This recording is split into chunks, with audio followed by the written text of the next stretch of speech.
It is 10:01. Good morning from the Circus Sports at the Mint-Kentucky Downs studios. I'm Lucas Panzica. The Titans reportedly are finalizing a deal with 49ers defensive coordinator Robert Saleh to be the 20th head coach in franchise history. Saleh has his second head coaching stint in his NFL career, previously the head coach of the New York Jets from 2021 to 2024, and then returning to San Francisco as the defensive coordinator. The team has not yet officially announced the hire, but as of last night, Adam Schefter reporting that the deal is being finalized. Elsewhere in the NFL, the Miami Dolphins are reaching a deal with Packers defensive coordinator Jeff Hafley to be the next head coach in Miami, and 6 openings remain in the coaching carousel. The Indiana Hoosiers are national champs after beating Miami 27-21 at Hard Rock Stadium on Monday night. The Hoosiers led the whole way and held off Miami, picking off Carson Beck in the final drive of the game to seal a perfect 16-0 record in the first national title in program history. College hoops tonight, Vanderbilt on the road, looking to prevent a third straight loss as they visit Arkansas. Tip-off at 8 p.m. For all your foundation repairs and waterproofing needs, visit USSTN.com. Breaking news at once on your home for the Titans involved. This is 104.5 The Zone.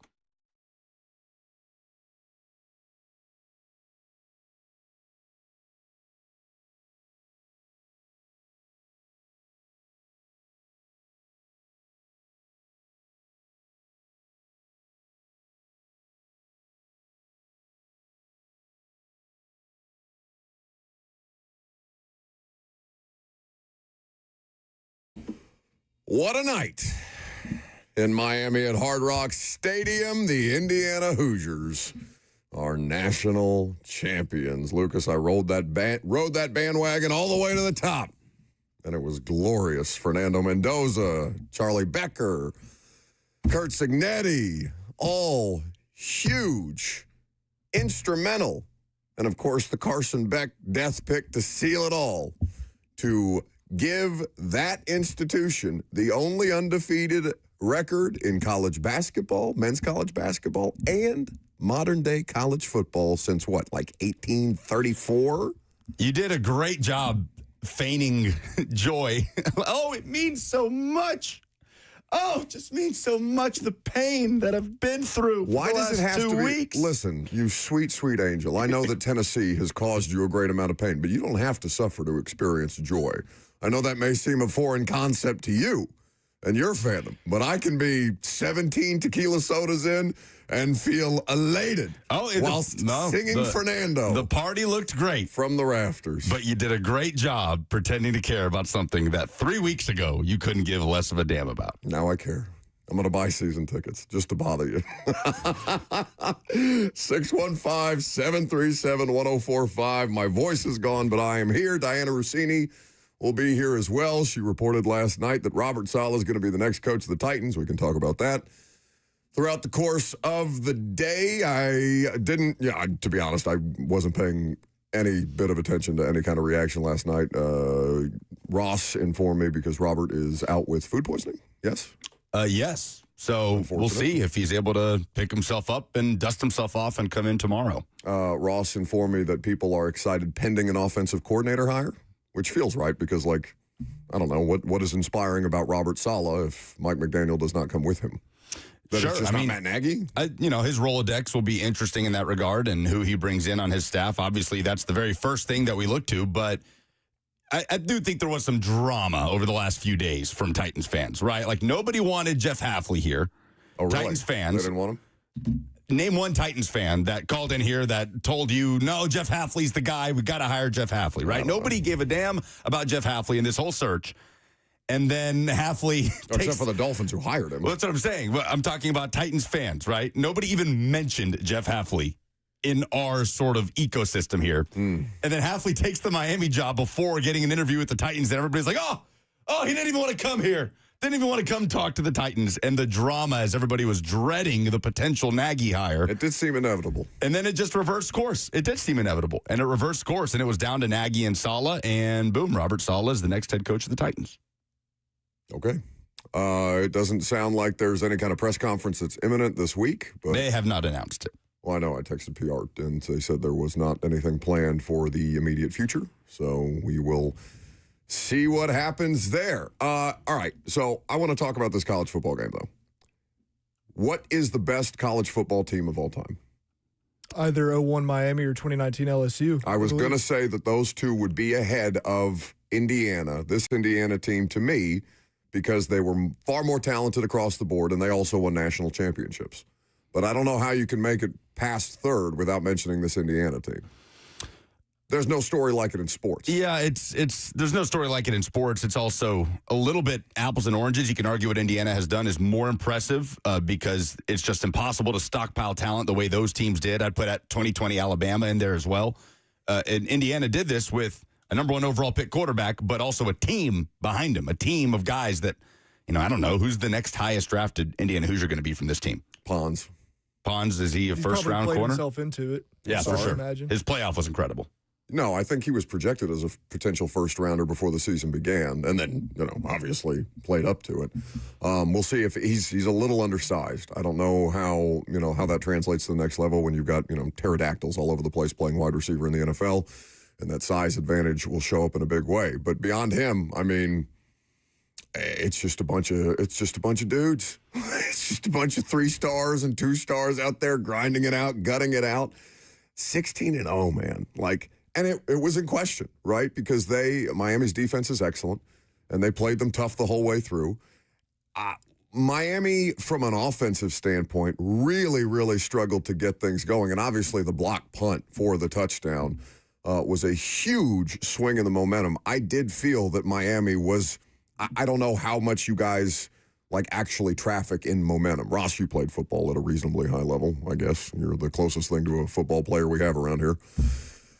So the way that you feel that in game, or if you even feel that in game, that felt palpable to me after that long Miami, after the running back breaks off the long touchdown. I can't remember the name. He was throwing punches at the end of the game. Mark Fletcher. Yeah, Mark Fletcher. Just a little bit petulant, understandably. It was a tough scene to lose that way at your home stadium in front of, I don't know, it looked like more Indiana fans to me based on where I was sitting. I don't know how it looked on TV as far as it looked like more red than green or orange. So I would say that felt like the moment where Miami was going to be able to take it back, and they looked like they were pretty comfortably in control. And again, I was scared the entire way that they were driving until that pick. My God, that pick. That's the Carson Beck that we all know. Multiple times I thought Miami. We've been waiting on you. Oh, it was inevitable. It was just waiting for the perfect moment. So good. Multiple times I thought Indiana was okay, here's the point. 10-0 at half. Here's where Indiana takes control, right? Blocked punt to go up 10 in the second half. Okay, here's where Indiana takes control. And Miami, to their credit, just kept punching back, but didn't have enough. So what was the dialogue like on TV? The dialogue? What were they, the same it's been this whole time. This is incredible. It's one of the greatest stories in the history of college football, what Curt Cignetti has done in this new era. Nothing defines this new era of college football more than the Indiana Hoosiers winning a national championship in this sport.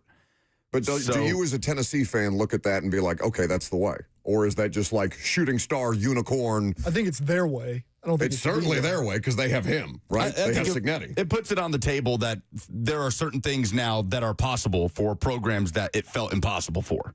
This felt impossible for Indiana for generations and generations. Suddenly, it's possible for literally any Power 4 program in the country, but you have to find the right guy to put it together. And Curt Cignetti is that guy for Indiana, and now everybody goes off to chase their own Curt Cignetti or build it in the way Curt Cignetti did, which is not any unique way. He just built a team of guys fighting for the same goal that have, the same focal point and qualities that he likes in a player, instead of just trying to outbid everybody for the best player on paper in the portal or out of high school. That's the thing. I don't know. I don't pay attention to this stuff that closely in college, obviously. I'm the definition of a bandwagon fan. I will wear that proudly today. But it doesn't sound like he's saying anything spectacular. No. Right? He's not changing the formula. There's no secret sauce. He's just better at it. Literally, there's no sauce. It's the same Chipotle order over and over and over and over again, day after day after day, and they just keep doing it in a way that maybe not be spectacular, but my God. They're just finding guys that fit what they want to do, that work for a common goal, and they're developing talent, and they're just doing it better than everybody. That's just what it is. I'm going to tell you, too, that best player on their offense was last night. Good old Charlie B from Nashville, Tennessee, as you tweeted. Clutch. He was outstanding. He was outstanding. Awesome. That catch, man, was so Clutch. sick. Father Ryan's finest. He's the only true sophomore, I think, or maybe not even a true sophomore. I'm not sure what his red shirt. He may have a red shirt designation. He's the only sophomore listed on the roster, which is kind of crazy. And I saw Mendoza's brother, Alberto, was already transferring because they have this TCU quarterback coming in next year. And, I mean, where do you go if you're Miami? Because they haven't had a successful I was hate listening to Miami fan podcast. Yeah, no, Ross, I'm going to do this. I'm going to go all the way in. I'm going to be the most annoying Indiana fan possible now because I'm going to bandwagon this thing all the way to the top. Curtis says, the best part is if this was Notre Dame, Ross, then he'd be sitting here wearing like Irish gear. I was going to say, it's sad. Well, I will say, someone's got to take a stand, quite honestly. I am. I'm taking a stand for bandwagon fans everywhere. The chat says you look like you're wearing a Halloween costume. That's pretty funny. It's like Lucas, you know how like when people ask you, why are you a fan of this school? You're like, oh, well, when I was 4, I went to a Tennessee game. I loved it. Buck's like, yeah, when I was in my 30s, I went to the national championship. At 32, I saw my second Indiana football game, and they won the Natty. You're 2-0 as a fan, though. Hell yeah. I broke the curse. All the losing that happens here locally when I go to games, I go to my alma mater's games, they win. It's cool. But where do you go if you're Miami? Because their portal situation it seems a bit fraught. That seems to be what they're wringing their hands the most about at this point in time, because the quarterback situation is something that they have to get nailed down. Carson Beck obviously moves on. He's been in college for an eternity at this point. And maybe they'll be in the mix in the ACC or something like that, but I just can't imagine that they are going to be in a position to make a college football playoff run again like this. We'll have plenty of time, I'm sure, to talk about Miami's quarterback situation moving forward. And good thing for you as a fan, it doesn't stop now. It's basketball season. Well, that's the unfortunate part. The come down from the Watt shot was, so that's 2012 over Anthony Davis, number 1 Kentucky team at Assembly Hall. Like, that was the greatest sports moment of my life until last night. And again, I get why that feels cheap or whatever, but like genuinely to witness something like that was awesome. So cool. 615-737-1045 is the number if you want to jump in. We can talk more about the college football playoff national championship. We will talk about Robert Saleh getting hired by the Titans. Are you excited about it? 615-737-1045. I'll tell you how I feel about it coming up next.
So we paused our coverage of Bucks fake fandom for a moment to talk about the local professional football team hiring a head coach. Do we have to?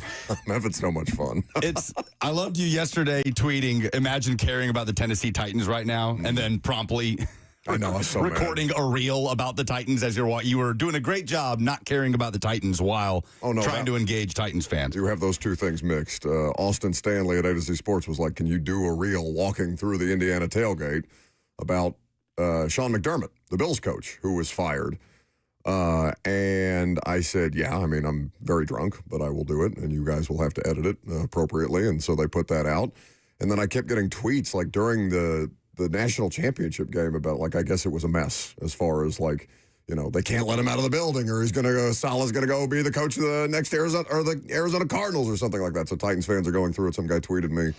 It sounds like you and Titans fans are having a very different experience. And I just, sitting there watching the national championship game, that was the first thing that came into my mind was like, why would you care about the Titans right now? There's a national championship game on.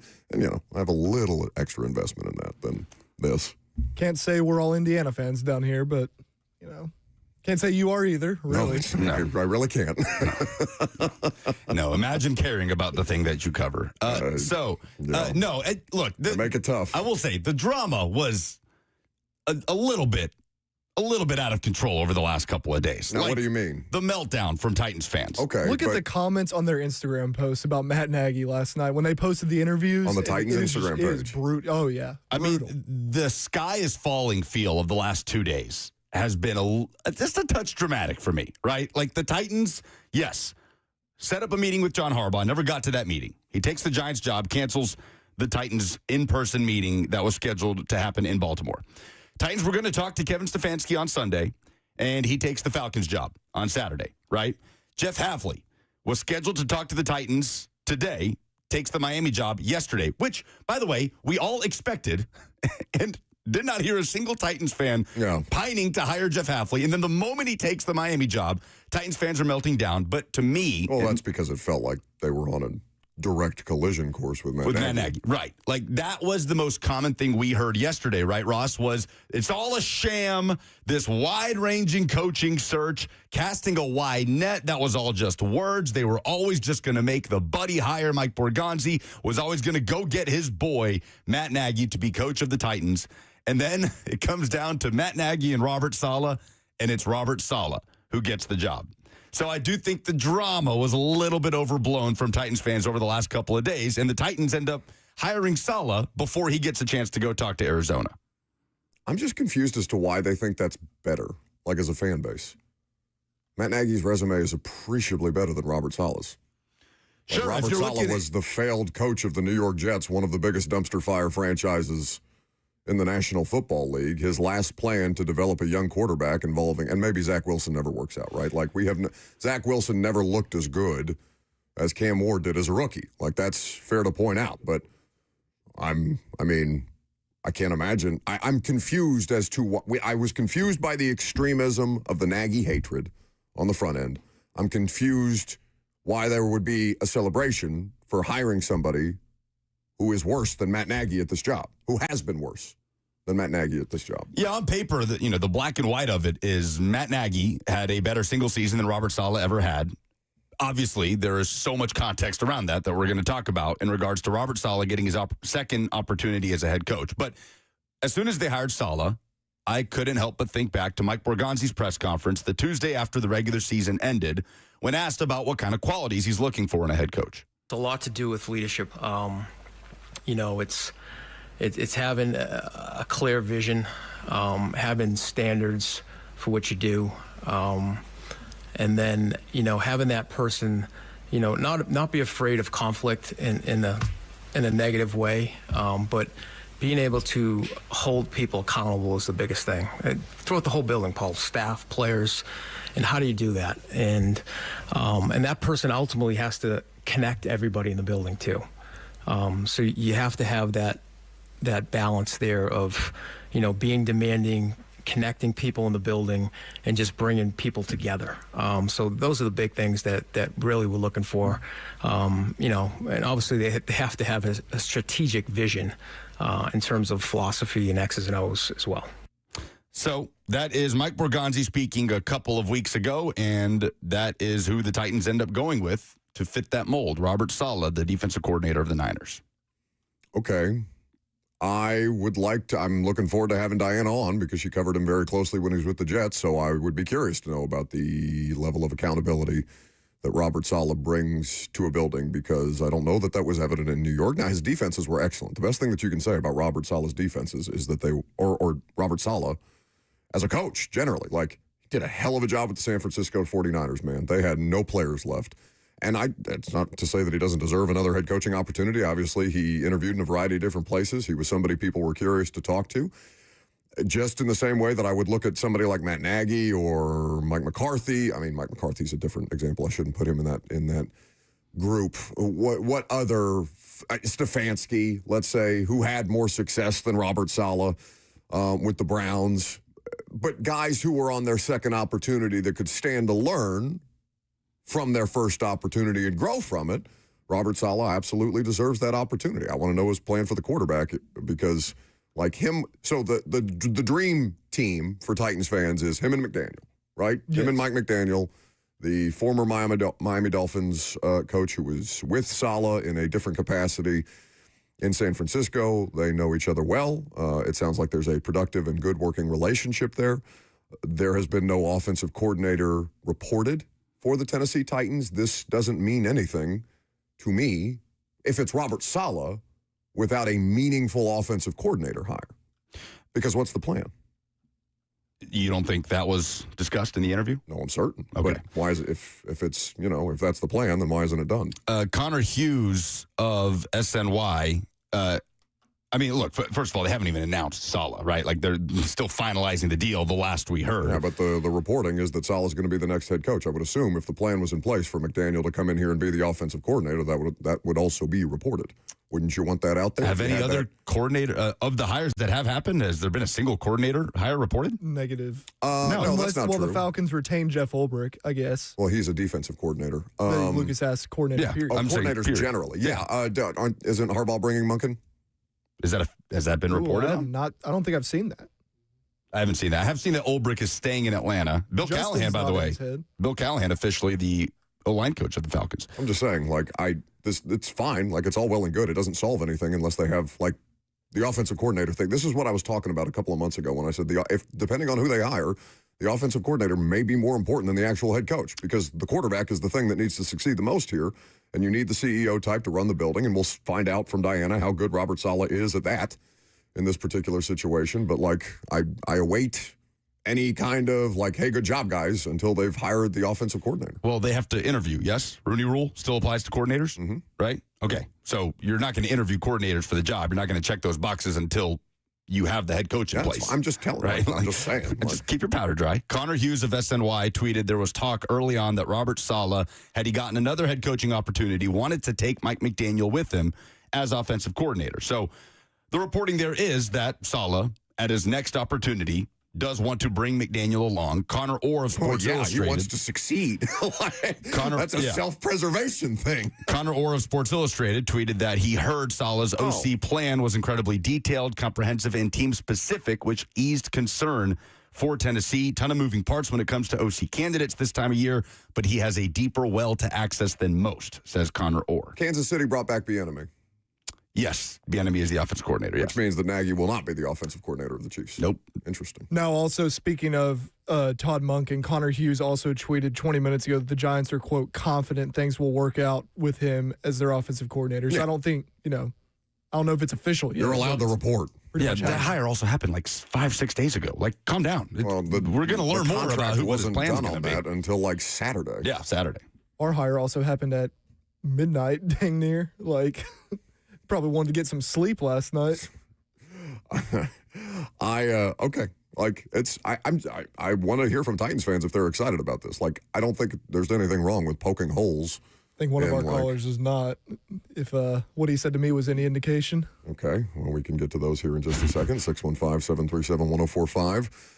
The number, of course, if you want to chime in. So what else do we need to know? Like, what else? I mean, what Mike Borgonzi stated at the press conference is somebody who's going to hold people in the building accountable top to bottom. And I don't know that that is Robert Saleh, because his experience with Aaron Rodgers is not fair to Robert Saleh, because it is impossible to hold Aaron Rodgers accountable if he does not respect you.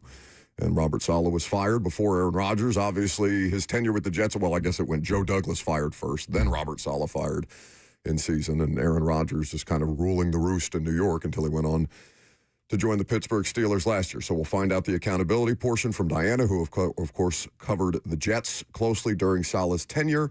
I would also be curious to hear her feedback on the plan for a young quarterback that he had in New York when he took that job. Again, he is more than welcome to learn from previous opportunities, but we can all say that they failed spectacularly on Zach Wilson, the second overall pick in the draft. Yeah, nobody seems to be pining for Zach Wilson as a reclamation project as well. No, Miami didn't even want to play him over Quinn Ewers. Quinn Ewers played over him, yep. Teron Davenport, in his article, had this to say on the ESPN article. Among the lessons Saleh said he learned in New York was to better connect with the whole roster, which is what he worked on during his second stint with the 49ers, despite being the defensive coordinator. That coincides with some of the traits Borgonzi has said he wanted in the next head coach, which we just heard from Borgonzi.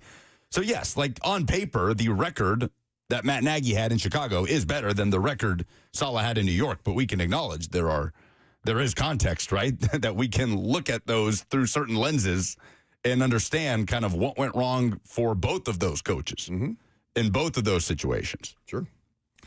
To the phones, 615-737-1045 is the number. Somebody also on the YouTube chat points out that McDaniels is still interviewing for head coaching jobs, which is a fair point. So, like, that can prolong the process, and, I mean, they can have a handshake agreement or something like that as far as, hey, if the head coaching thing doesn't work out for you this cycle, Mike, we'd love to have you here as the offensive coordinator. These are all things that, hopefully should get it going pretty quickly as far as all this goes, because there will be a rush on coordinators, and there's only so many good ones out there. And a lot of, this McDermott thing, like, who's going to be the next head coach of the Bills? Did you send a tweet in there that said Brian Daboll is viewed favorably as the head coach? There seems to be some scuttlebutt around the idea of Daboll as the head coach of the Bills. And I would like to know also from the Titans, were you concerned about missing out? Like, did you think you would lose Saleh if you pursued McDermott? Was there any thought to pursuing McDermott? And did you think that you didn't have a shot at McDermott, but also if you pursued McDermott, that Saleh would leave, so then you would inevitably be stuck with the Nagy of it all, and you didn't want to box yourself into that situation, which, again, would be a completely fair explanation. Also, so it sounds like Teron put out a report initially with Schefter. And again, I need to call Teron maybe during the commercial break just to kind of understand some more context, because I was not paying close attention last night, if I'm being completely honest. It sounds like there was some initial reporting about a decision being made that was then redirected by ownership. But Teron and Kaharski have both since put out that was not an accurate reflection of what happened. So I would like to know what changed between the time where Schefter and Teron put out that reporting, where ownership had an impact in the final hours of the coaching decision, and why that report was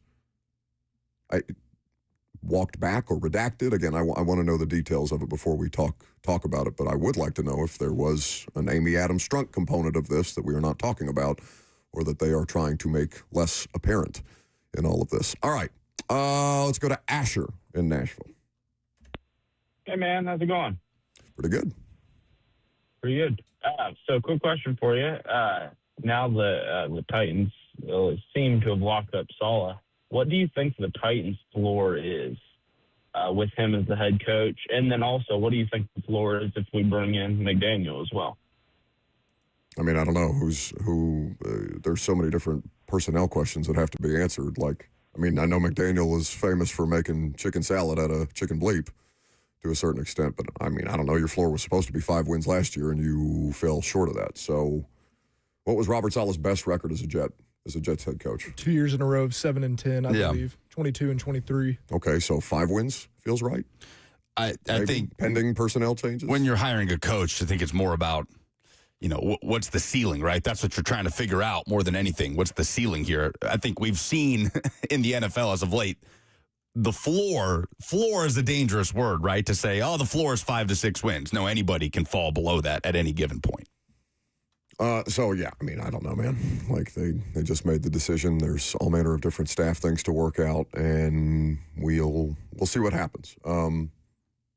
But, I mean, if they win, they can't win less games or as many games as they have in the past 2 seasons. Otherwise, it's a failure. So we'll call it 5 moving forward and make that the expectation for year 2 of Cam Ward. Scott is in Springfield. All right, very good, Scott. How about Zach in Chattanooga? Morning, Buck.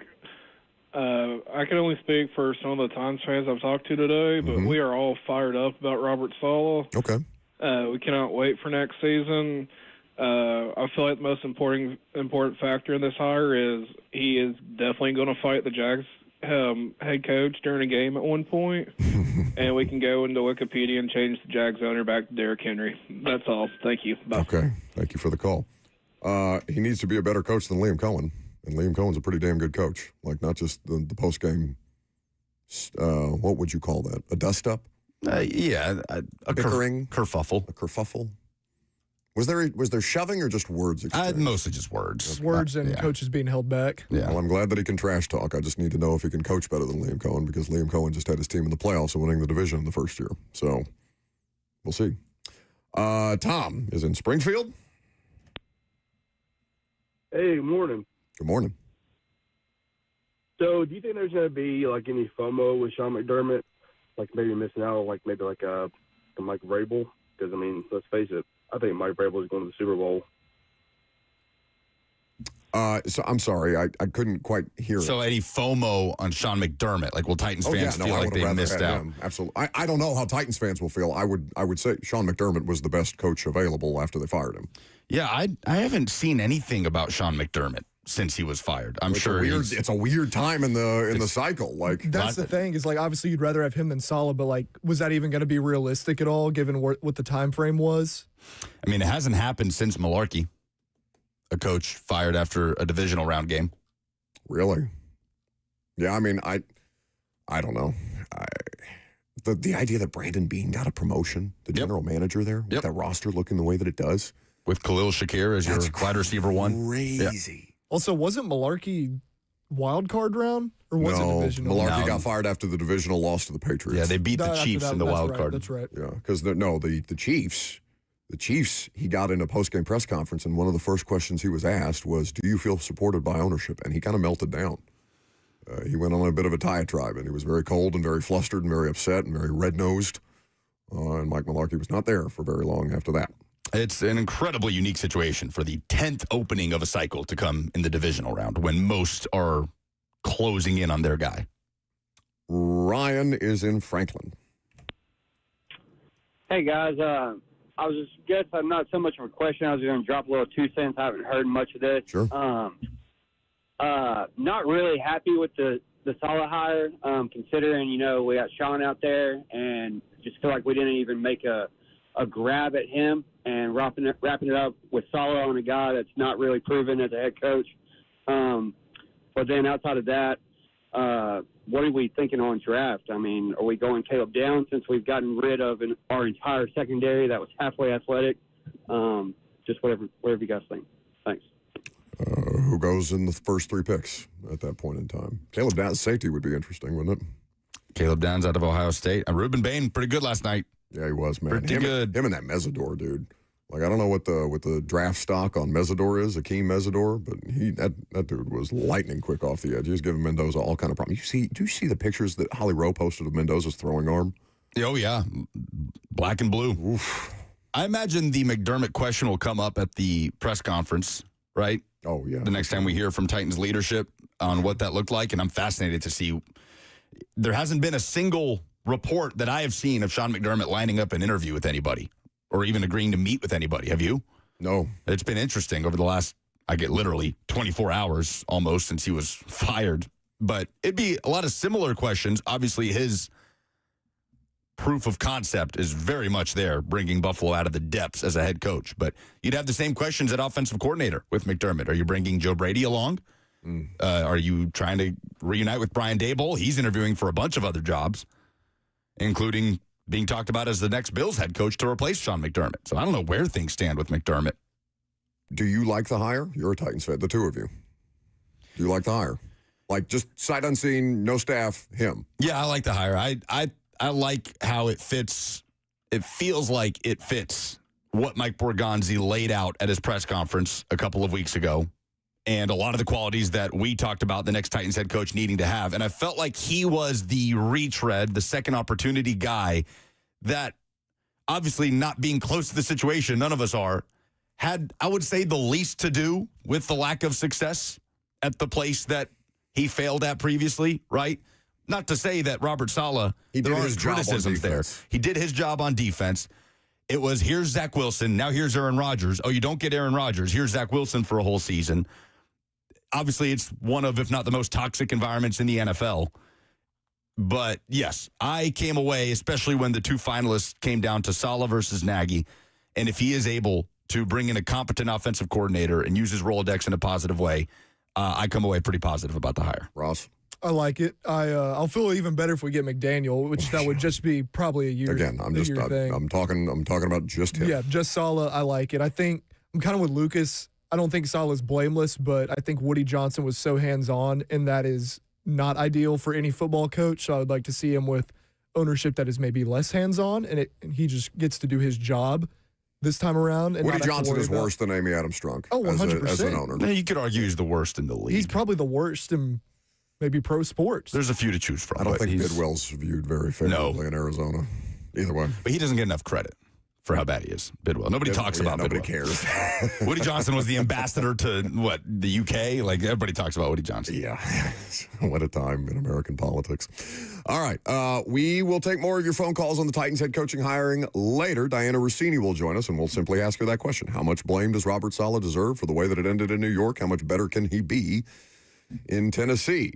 Ross, do I have things to give away? I'll figure it out over the break. That's not helpful Well, we should have something. at all. Fantastic. Something to give away for what made you say, oh, no, in sports this week. 615-737-1045. The best submission will get something.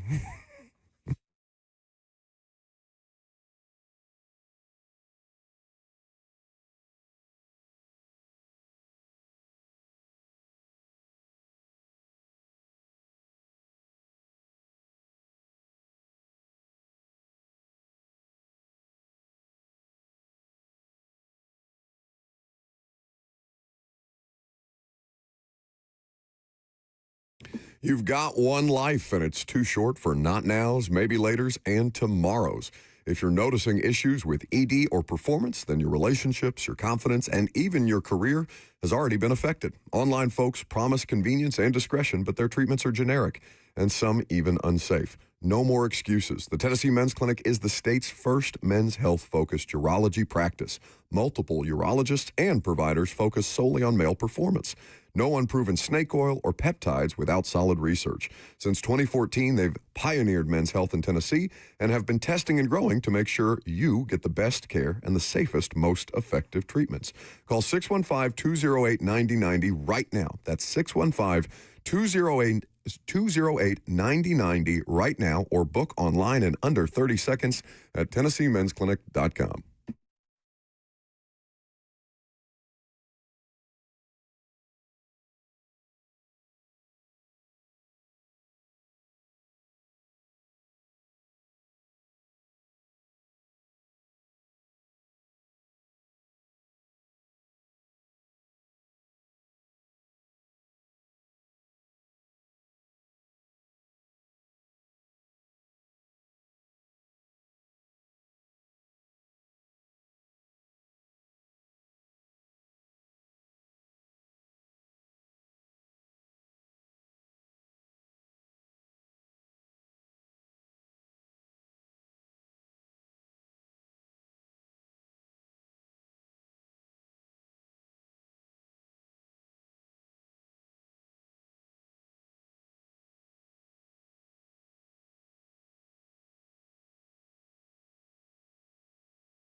for the opportunity to win 2 tickets to Five Finger Death Punch at the, is it the Ascend Amphitheater or is it the Franklin Amphitheater, Ross? First Bank. Okay, so that is the Franklin Amphitheater, First Bank Amphitheater, and a $100 gift card to a Moment's Peace Salon and Day Spa, which sounds lovely right now. 615-737-1045. What in sports made you say, oh no? Mine is the city of Miami. I love Miami. I love South Beach.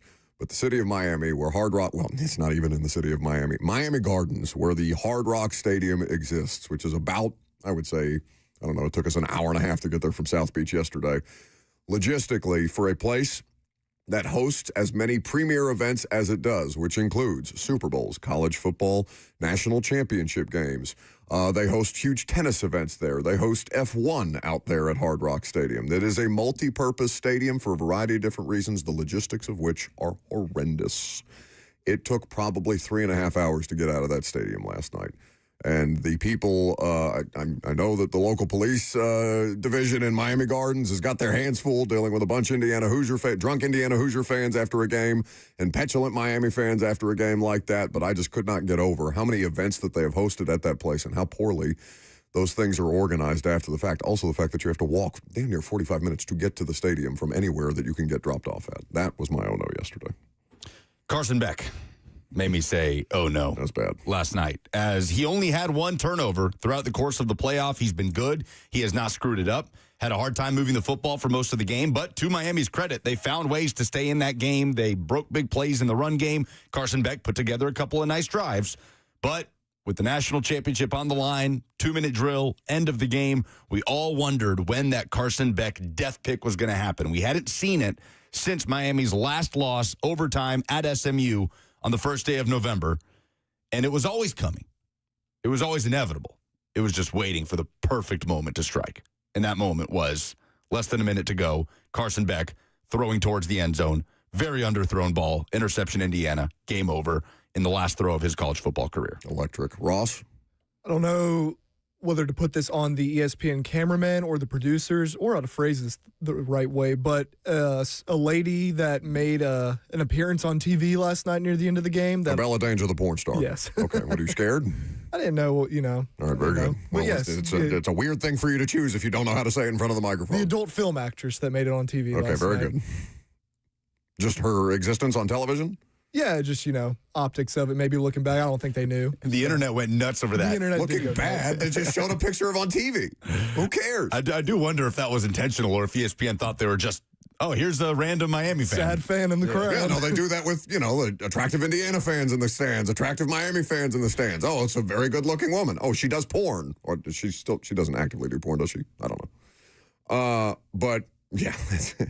I felt a little bit dirty because in my drunken stupor last night, I did the Cam Ward Zombieland celebration at a bunch of Miami fans that were talking smack, and I felt a little bit dirty about that. I know you tweeted about it. It was glorious. And made it somehow an anti-Titans thing. It was really good. Unfortunate for Cam that he had to watch his program lose a national championship to the Indiana Hoosiers. Tough scene. Okay, let's go with Henry. Hey, my oh no is, are y'all familiar with the Japanese horse racing game, Umasume? I'm not. Well, it's a game about anime girls that dress like horses and race. Fans of this anime have been cosplaying and going to Broncos games, and the Broncos are tweeting about it and getting super involved. What? It's a little bizarre. Just a little bizarre. I actually have seen this floating about on the internet. Yeah, this random sect of anime fans have attached themselves to the Broncos. That's funny. Just because of the horse thing. And it has created a very specific thing on the internet. A very different direction. I was concerned for a second. Kevin. Oh, no, I'm sorry. Kevin is, that's a Titans call. We'll get back to Kevin's call on the Titans a little later on. Peyton is in White House. Hey, good morning. Hey. My no is Marcus Freeman. I mean, it was pretty funny, but he was on game day yesterday, and Pat always likes to get things riled up. And he was talking about, I guess, finding Mario Cristobal, And Marcus Freeman was like, well, I'm 40. I've actually gave that up. I'm retired. And then they come back, and Marcus was like alleged because of his charges or whatever that he got. They ended up being nothing. But that's I right. thought that He was was pretty cleared funny. of those charges, yeah? Marcus Freeman?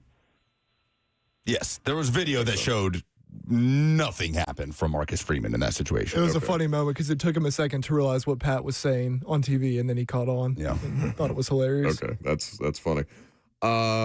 Is he good on TV? Yeah. Marcus Freeman? Yeah, he was. Unsurprisingly. Yeah, that makes sense. Mike is in Murfreesboro. Hey, guys, my no in sports was DJ Moore in the overtime where he just quit on his route after Caleb made that amazing throw to put them into overtime to commit. Just for us to have – I'm a Bears fan. For us to have paid all that money for DJ last year in that contract and then have him just quit on the most important moment in the playoffs is just heart-wrenching. Did he quit or did he just not expect the ball? I don't think he saw the ball. The thing is, Caleb Williams is the most improvisational quarterback left in the field, right? Like, the play's never over. Yeah, like keep your head on a He swivel. ran back to the 40 on that Cole Kmet touchdown. So the idea of just kind of giving up on your route a little bit in that moment in overtime where you're in field goal range, you're right there. You're on the cusp of a win. That was pretty crazy to me. I get both sides of it because if you, as a receiver, if you don't see the ball, I mean, what can you do, right? But at the same, like Lucas is saying, you got to play till the end of the whistle. Yeah, I wouldn't, especially with Caleb just running around back there. I don't know. I guess I didn't watch that play and immediately come away with, he gave up on the route. No, like that. Maybe he didn't. I don't know. That's a really tough spot. He really slowed in that moment, and Carr beat him to the ball. In large part, at the very least, he could have been there to break it up. Yeah, because I mean, the defensive back made the play made a great play. Want DJ Moore to make, right? The diving catch. Jared is in Mount Juliet. Hey guys, I was actually getting on the coaching hire. Well, then hold on for just 2 seconds for me, Jared. I do apologize. That's my fault. Who should get the tickets? I think Henry with the anime horses. I think Mike with the DJ Moore thing. Yeah, that sucks. The season on the line. That was an oh-no moment. Who do you blame it on? Who knows? But yeah, the Broncos anime horse thing is just kind of funny. Yeah, it's just kind of funny. Okay, very good. Mike gets the concert tickets and the $100 gift card to a Moment's Peace Salon and Baseball. For the Bears to lose after that Kmet play, I was so certain they were going to win that game. I don't know how you could call it a Kmet play. Yeah, you're Caleb right. Williams. Yeah. The play to Kmet. That was sick. It is a Caleb Williams Lucas, play. I meant to ask you this yesterday, but since Buck is here as well, were y'all surprised they didn't go for 2 after that? Because I was like, why? I was like, man, I thought they were going to do it. Especially being who Ben Johnson is. I thought they were momentum. Good point. Being at home, ended on your terms. Yeah. Hindsight. Okay, Diana Rossini. She reported, if I'm not mistaken, Diana had it first that Robert Saleh was going to be the next head coach of the Titans. So we will speak to the Athletics NFL Insider coming up next.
It is 11:01. Good morning from the Circus Sports at the Mint Kentucky Downs studio. I'm Lucas Panzica. The Titans are reportedly finalizing a deal with 49ers defensive coordinator Robert Saleh to be the 20th head coach in franchise history. The team has not yet officially announced it. Saleh was in the facility on Monday for an in-person interview and was scheduled to interview in Arizona today, but instead will be the next coach of the Titans. His second head coaching opportunity after leading the Jets from 2021 through 2024.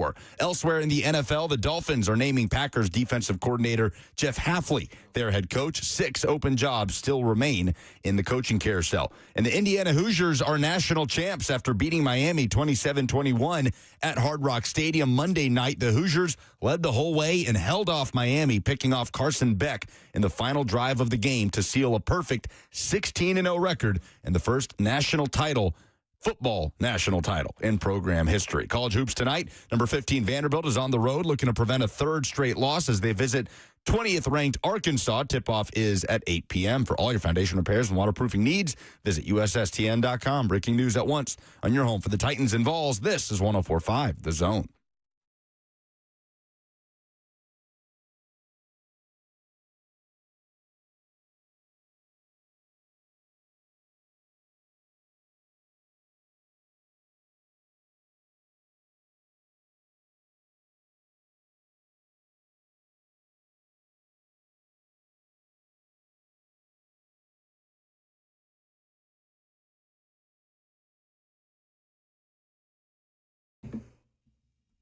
Anytime you're feeling down physically, if not emotionally or mentally, you need a friend that's there to pick you back up. And for me, that friend this morning was Diana Rossini of The Athletic, who sent me her reporting on Robert Saleh last night. I said, please leave me alone with this at this point in time. I'm celebrating a national championship, even though this is the thing that I'm paid to care very much about. That is the reporting of the day as done by Diana Rossini. You can see additional details on theathletic.com. You can also check her out on the Scoop City podcast. She's doing a lot of television for Fox as well now, so you can see her on FS1 from time to time, making people smarter about the world of football. Diana, good morning. It's lovely to see you. I'm sorry I am a mess, but we are soldiering through at this point in time. Oh, Diana, you're on mute. At your convenience.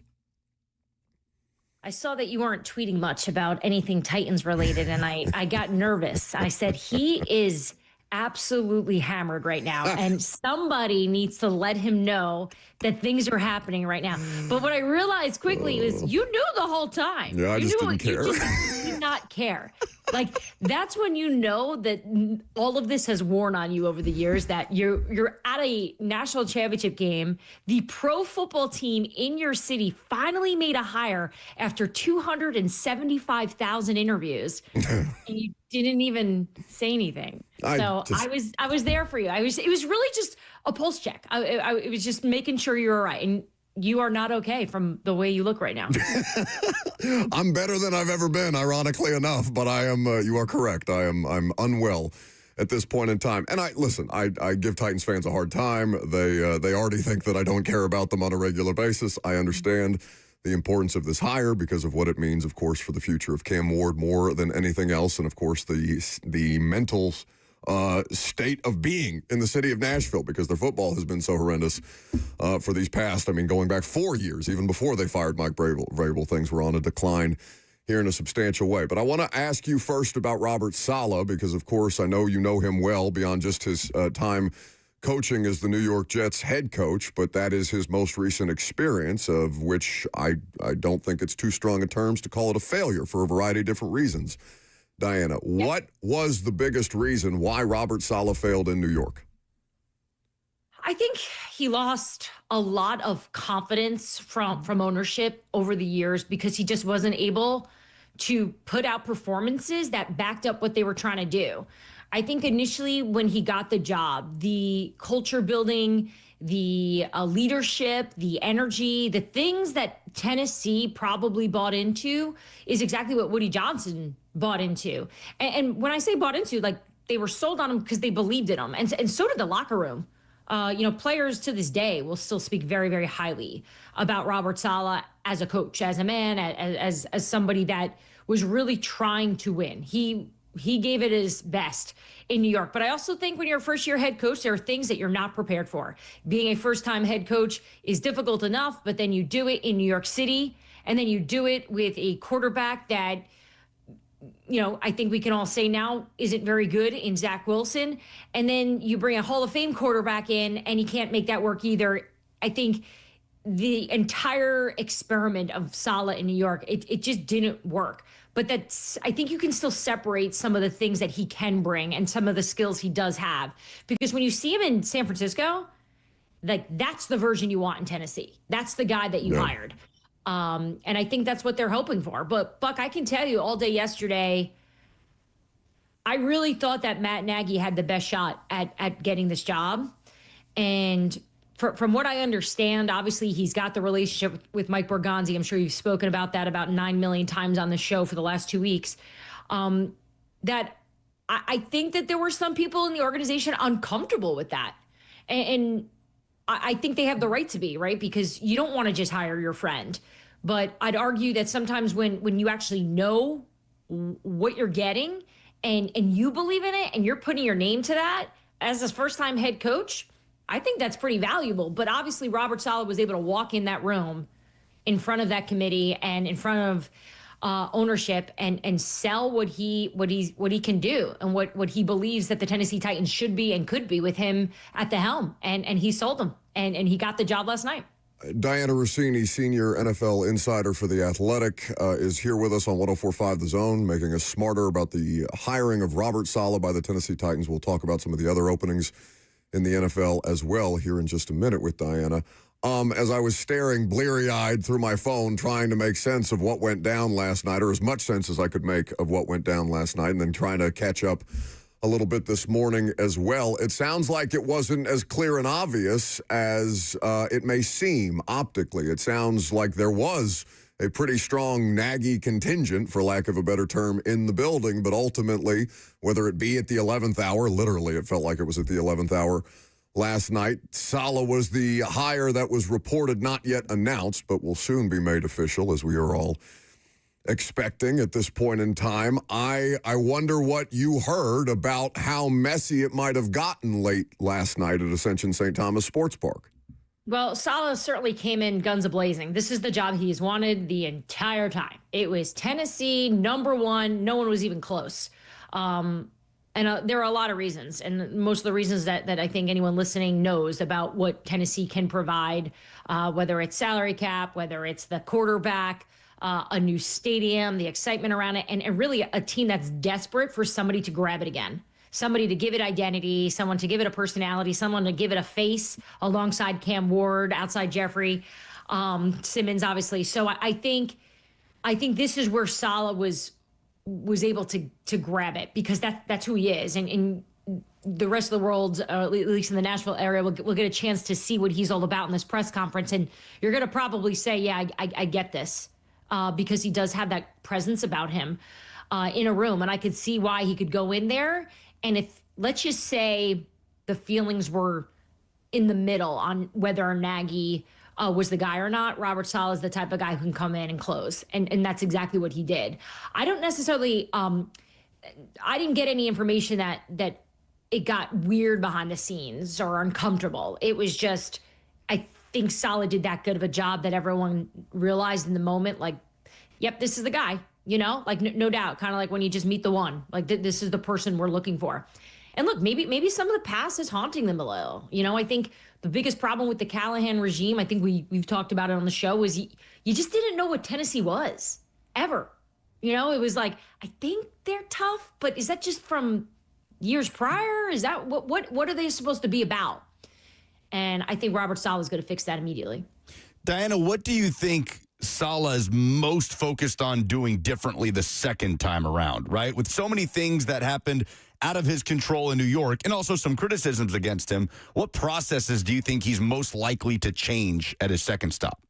I think the most important thing that Robert Saleh is going to bring, and the fact that it's taken us like 5 minutes to even get to this, who is his offensive coordinator, right? So the Titans hired a defensive-minded head coach who is supposed to bring leadership Yet we all know the first question they were asking in those meetings, in these interviews, over Zoom, in person, what is your plan for Cam Ward?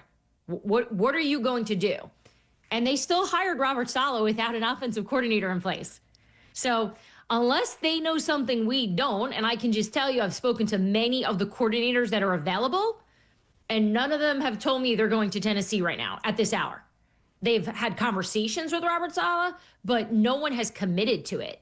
So they must feel good about the plan. I don't know. I didn't speak to anyone close to Robert or Robert specifically about what he presented to Mike Bergonzi and the rest of this crew of, hey, this is what I plan on doing. But it obviously was a good enough sales job that they believed in what he was telling them.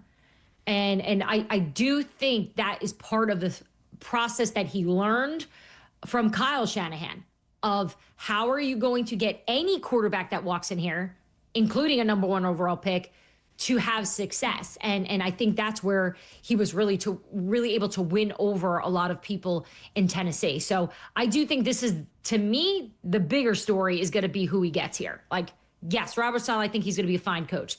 Offensive coordinator it's probably the biggest offensive coordinator hire in this cycle. Maybe Ravens are close second. Mike McDaniel is the name Titans fans are banging the table for, and obviously there's a relationship there from their time working together. What do his head coaching prospects look like right now? Is Mike McDaniel still in the mix for any of the 6 openings left in the carousel? Yeah, he is. Cleveland is still in talks with him. Mike was with Tom Brady and the Raiders decision makers who I don't know if you saw them from your seats. I'm assuming not, because I'm going to guess your seats were very, very high up, far away. Oh, ma'am. Section 138 lower bowl. I was closer than Saffold was last night. Eat it. Who do you know? Just some very good people at ESPN, thank God. Good thing. You and Alex Earl just sitting together, taking it all in. So you saw Spy Tech, you saw Brady. They met with McDaniel earlier in the day.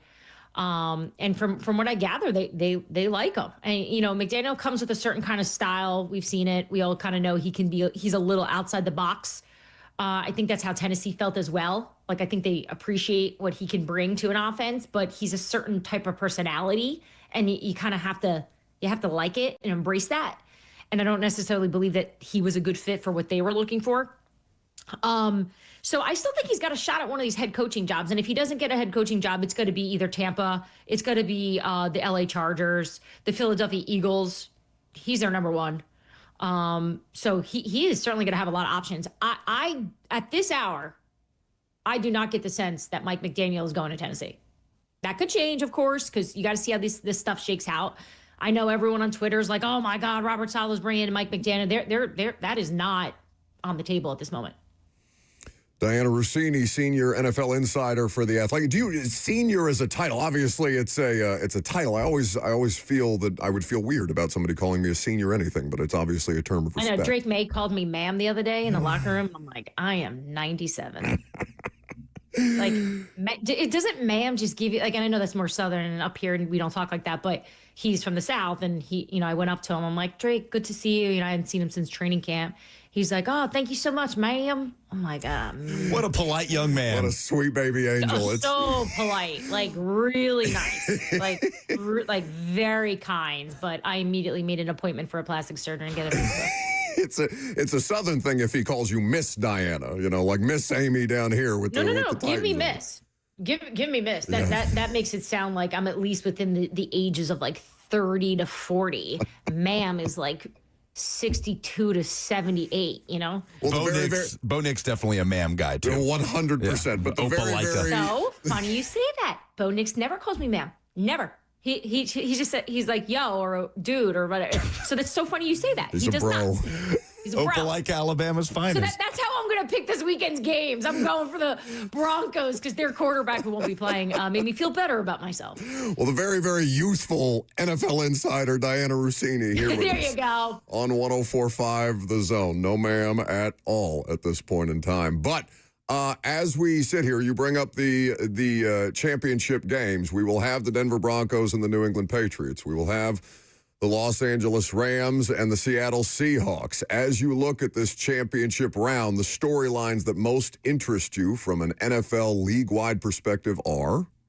Can I pick one from each game? You sure may.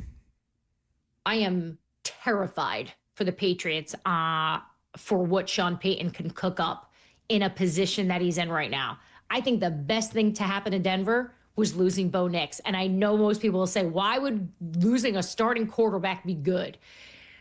If you look back when Sean Payton would lose Drew Brees to injury, shoulders, rib cages a few times, hammy, I think once, whenever those backup quarterbacks, whether it was Taysom Hill, Teddy Bridgewater, stepped in, and Drew didn't miss a lot of games, but when they had to prepare, that team had the ability to step up in ways I had never seen before. And I remember being in the locker room, and it was all Peyton's preparation.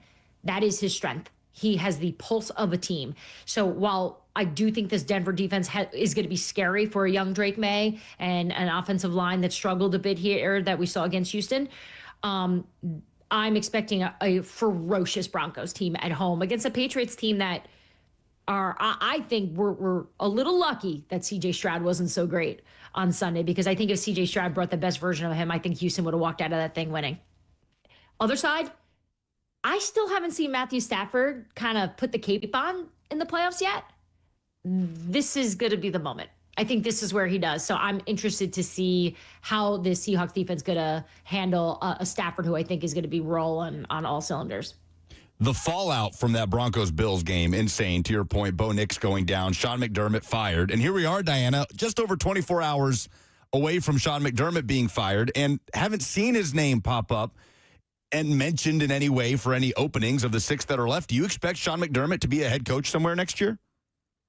Look, it's kind of happening now. Like, we're like in this moment where I think teams are still discussing whether or not they want to bring him in. The timing of all this is awful, right? Because most are going on to their second round of in-person interviews, and someone like Sean, and with the success he's had, you would think could probably overstep some of this, or at least get some organization to stop and go, we need to consider this, because he's done it before. There are so many first-time head coach candidates out there that there's so much value in bringing someone who's done it. And, you know, you've got Arizona, you've got Cleveland, you've got Las Vegas, you have Pittsburgh still looking for head coaches. But for right now, I have not been told, as of like the last 30 minutes, at least when I checked in on it, I have not been told that any team has formally put in for Sean McDermott just yet. But I do expect. I thought Tennessee was going to poke around. I did. They obviously chose to get the ball rolling. I want to let you go here because John Harbaugh is giving his introductory press conference for the New York Giants, and I'm sure that is critical to your day-to-day. But thank you so much, Diana, for spending some time as my voice immediately evaporates. Oh, my God, so much. That's South I was just Beach. thinking, do you want me to just host the rest of the show for you? You seem down and out. I have been there so many times, and it's brutal, and you're fighting it, and nothing's firing upstairs, and you can't find the words, and all you keep thinking about is you maybe want to throw up. Should you throw up? Should you just find a way out of this? But either way, you're a trooper. All props to you for getting on that plane and getting. You got on a plane, right? I got on a plane this morning. Hell yeah. Hell yeah. All right. I'll see you at owners meetings, girl. Thanks for the time. I will see you soon. Bye, guys. That's Diana Rossini, senior insider for The Athletic. Don't call her ma'am, just call her miss. Please throw up, and if you do it on Zone TV. I'm telling you, I was sitting in the terminal this morning at the Miami airport, and I was contemplating. I was like, will anybody not that I care at that point in time, but will anybody think any different of me if I pop the lid off of one of these airport trash cans and just go for it? You and Robert both. I've done it on a flight before from thrown up on a flight? Yes. That's different. In the lavatory? Yes. I'm talking about in the terminal. I'm not talking about in the plane. By the time I got on the plane, I took half a gummy, I'm cruising. Can you imagine just sitting there on a flight and hearing somebody in the lavatory just retching? That's the thing. You don't hear them because you're in the air. It's so loud in there. Yeah, fair enough. But yeah, it's a good spot. A little privacy, They have bags for that. I'm not going to do it in the seat next to somebody. You better have good aim. I did. We'll keep you updated. We'll take your phone calls on what Diana Rossini had to say about Saleh's what? had to said. I know. I'm Just sorry. get to the finish You line. could tell him straight. Brother, I want to go home, and then I want to be put down behind my house like old Yeller, okay? Can I do it? So people will be lining up for the opportunity I to do will that love at this to post point that in on time. Twitter. Your phone calls on the Titans next.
So the number one question on everyone's mind when Robert Saleh is named the head coach of the Titans, naturally, is who's his offensive coordinator? Welcome back to the show, fueled by Hattie B's Hot Chicken. How would that feel right now? Some Hattie B's Hot Chicken. Oh, my God. Can we order food? To cure your hangover. I had that. Listen, a lot of people are obsessed with Cane's. I had Cane's at 4 a.m. in the morning after 11, the club. Overrated. I just, for what? What are we doing here? The obsession with Cane's boggles my mind. I reserve the right to be impressed at a later date. Maybe it was just a bad 4 a.m. Cane's on South Beach experience. No. It is what it is. It's just chicken tenders. It's just chicken tenders. You have Hattie B's in the area. Where else are you going to go? Yeah, go get something with flavor, right? Come on. Their whole thing is the sauce, right? I know. It's like flavored mayonnaise, basically. Their toast is really good. That Texas toast, Cane's. Tastes like what I buy at Kroger. But don't they sell those things in like frozen packages for you to reheat in your microwave? I can't. Let's not ask the 25-year-old what his taste in food Stop is. aging me. I'm 23. You do this every day. I was 25 last year, and I'm 25 this year, apparently. I can't. Whatever, man. With the Cane's love, it just doesn't make any sense to me. So yes, please, Hattie B's, if we could order something. Yes. Sorry, now that's chicken. Nick Bishop of Hattie B's texted me congratulating me on my fake fandom for Indiana. And I may send him a message. Like, please. Is that what he said? Congrats on your fake fandom? That's great. No, he was very kind. Oh, okay. Nick is a very nice person. And the only person who sent me anything condescending was Braden Gall, who texted me, congratulations, front runner. Yes. Front runner all the way to the skip, baby. So, everybody's wondering about Mike McDaniel. Connor Hughes reported that the plan for Robert Saleh, the best case scenario would be for him to bring Mike McDaniel. Asked Diana Rossini about it. She says she does not get the sense at this point that Mike McDaniel will be in Tennessee. He is, of course, talking to multiple other teams about head coaching opportunities, as well as offensive coordinator opportunities. So I imagine he will be just sorting through the next few days here and seeing where the chips fall. What percentage chance would you place on Mike McDaniel being the offensive coordinator for Robert Saleh? Probably the same chance that I gave John Harbaugh being the next coach of the Tennessee Titans. I feel like 2.5% feels correct. So what other names start popping up if Mike McDaniel is not going to be on the table? Let's say the Cardinals hire him, because I don't know who wants to coach the Arizona Cardinals. We talked about this yesterday. Poor Monty Austin-Fort, man. Like, this is a tough gig to go get a coach to come in there with no real plan moving forward at quarterback.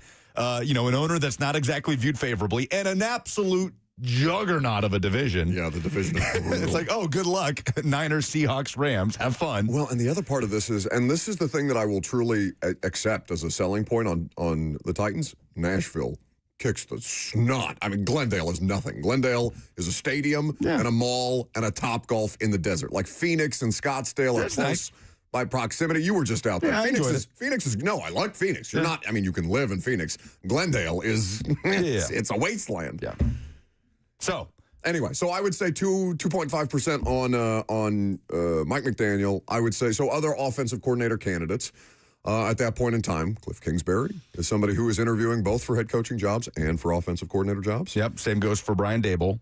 You have Greg Roman, who was just recently fired as the offensive coordinator of the Chargers for reasons that I get why they did it. I don't think that it's entirely his fault that Justin Herbert just melted down in the playoff game again. He was not good, and I don't think that's Greg Roman's fault. Is he viewed as slightly antiquated offensively with where the league is going?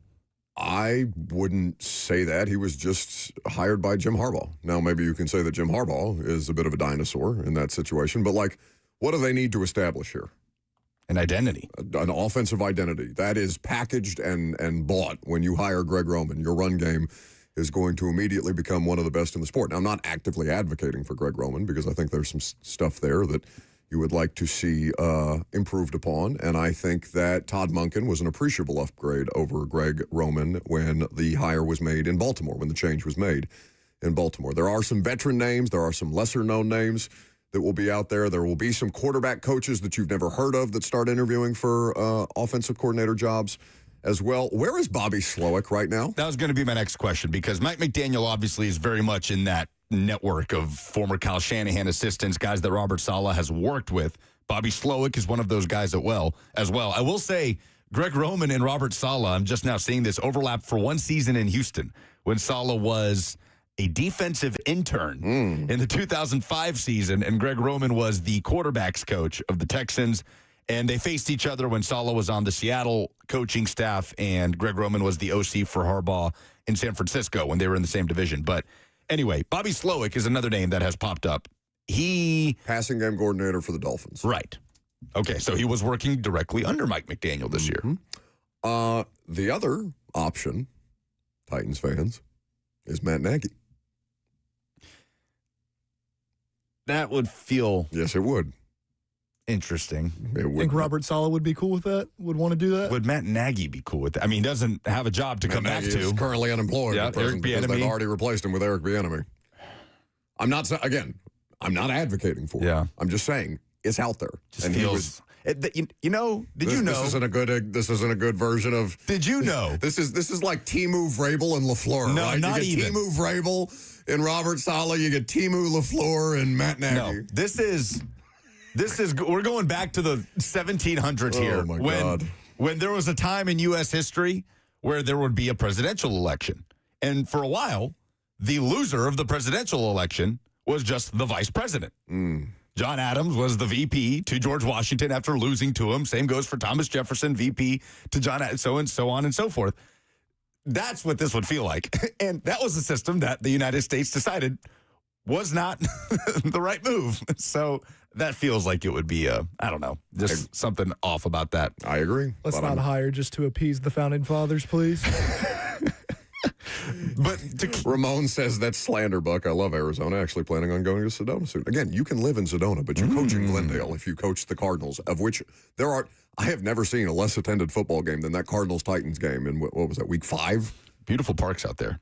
But to keep it on Bobby Slowick for a minute, Bobby Slowick was the scapegoat in Houston. Yes. Right? And you look at where Houston is now, and C.J. Stroud, I don't know what happened with C.J. Stroud this year. The regression into the latter part of the season in the playoffs was just mind-numbing to watch, the way he was melting down in Pittsburgh and in New England. So I wonder what happens with Nick Haley there, the current offensive coordinator of the Texans. But how is Bobby Slowick kind of viewed after that much better fantastic rookie year with Stroud, and then seeing how things developed with Stroud with Slowick in Miami? Kind of like a little bit of a Todd Monk and Lamar Jackson situation where you get the best version out of them and there's a falling out. And again, we don't know the severity. It didn't, wasn't there some reporting to the effect of C.J. Stroud and Bobby Slowick not having favorable interactions at the Combine? At the Combine before he was drafted, yes. Yeah. So there's, that's a little more underlying than it sounds like the Lamar Munkin thing was. But at the end of the day, the offensive coordinator did not see eye to eye with the quarterback to a certain extent. And so changes were made to appease the quarterback because the quarterback is more important. They made changes in some form or fashion to appease C.J. Stroud, and C.J. Stroud has not acquitted himself well because he has been horrendous. He was horrendous. He was terrible. If he was just below average in that game, it's a one-score game at the very least in the fourth quarter. What did Diana say? She felt like the Patriots got lucky. They have all you. Can we talk about the Patriots' path potentially to the Super Bowl? Lucas tried to do it yesterday. I won't stand for it. The football gods, what deal did Vrabel strike to have the easiest schedule in the National Football League? Has anybody checked on his manhood? He said he'd cut it off for a Super Bowl. That's what I'm saying. Well, leading. We have a late-stage circumcision type situation. You play one of the worst playoff quarterbacks of the modern era, missing both of his tackles in round 1.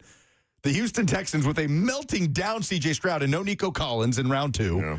Oh, and here's Jarrett Stidham standing in your way. Okay, but who would he theoretically face? Yeah, the nasty Broncos defense for sure. No, not even that. If they are to get, because I don't, Diana pointed out it's not a sure thing that he gets past Jarrett Stidham, because wouldn't it be the most Mike Vrabel thing ever to have a collapse in an AFC championship game the way the Titans fans have, talked about in many different ways. But also, should he advance? Should he get the golden ticket to the Super Bowl? You know what probably awaits him is Seattle. Yeah. Whoa. You may have the easiest path there, but if you get drummed, what did they beat the Niners by? 42 to, 13? 41-6. 41-6. The beatdown, all three phases. Just an absolute ass-whipping. The fact that we could get Jarrett Stidham versus Sam Darnold feasibly in the Super Bowl. just imagine uttering that sentence a year ago. I'd rather, when the Broncos started that receiver, Kendall Hinton at quarterback in the COVID, I'd rather see that than Jarrett Stidham, quite honestly. Well, what you got against Jarrett Stidham? What you got against the Patriots? Well, Jared Stidham been a solid. I mean, no. Now you want to gas him up? Lucas is the representation of Titans fandom here, and so he's resenting that people are treating Vrabel like a darling and the next Vince Lombardi, and I understand that. Exactly. I completely understand that. Pretty much sums it up. It can also be true that he is about to rub your nose in it on national television at every turn because he's back in the AFC Championship. Or lose to Jared Stidham. But, so... If Mike McDaniel... That would be the funniest possible outcome, right? Like he loses in the AFC Championship game. Like not wishing any ill will on them, but like, God, that would be funny. Let's say Mike McDaniel gets another opportunity. The Cardinals have no recourse. I don't even know if he's... Did Diana mention the Cardinals for Mike McDaniel as one of the teams he's speaking with? Nobody's bringing up Arizona anywhere. Yeah, Nobody's talking about this job. Oh, man. But if Mike McDaniel... Matt Nagy, future Cardinals coach. I think they just interviewed Joe Brady for a second time this morning. They did. That's all we've seen, though. The team that nobody wants with the coordinator that nobody seems to want. If McDaniel is off the table, does it become Bobby Slowick or bust for Titans fans? I don't want to do anybody or bust. There's so many different variants out there that we couldn't again, because I think there's position coaches who will also interview for the offensive coordinator jobs that we would not have that depth of knowledge right now. So I wouldn't say Bobby Slowick or bust at this point in time. I don't think he's faultless, by the way, in Houston. I just think it's more on C.J. Stroud than it was on Bobby Slowick. Mike LaFleur was a first-time play caller when he was hired by Saleh, yes? Yes, he was. And that was a because disaster. he was working as passing game coordinator under Shanahan. Yeah, you cannot have a first-time. No. Yeah.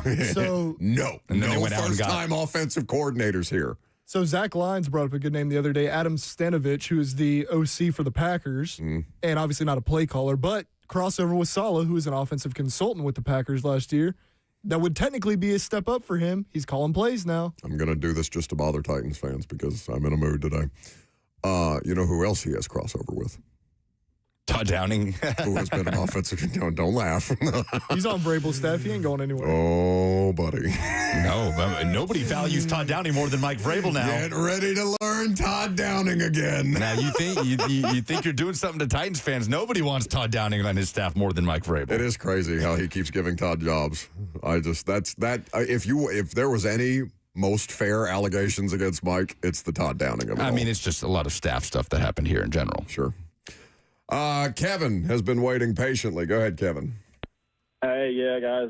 After Diana's interview talk with you there, I feel maybe a little bit more optimistic, but I'm not happy at all about this hire. Okay. Her key word was hope, and I'm tired of having to hope that our head coaching hires are going to turn into what we want. Just once, I would like us to hire somebody that's a proven commodity. You know what, Kevin?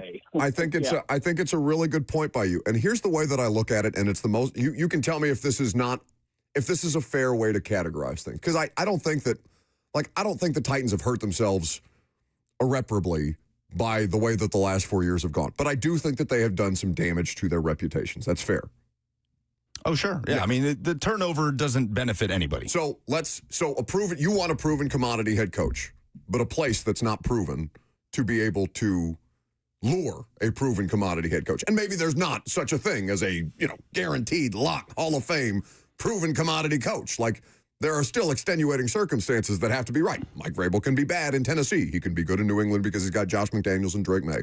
Both of those things can be bad at the end in Tennessee.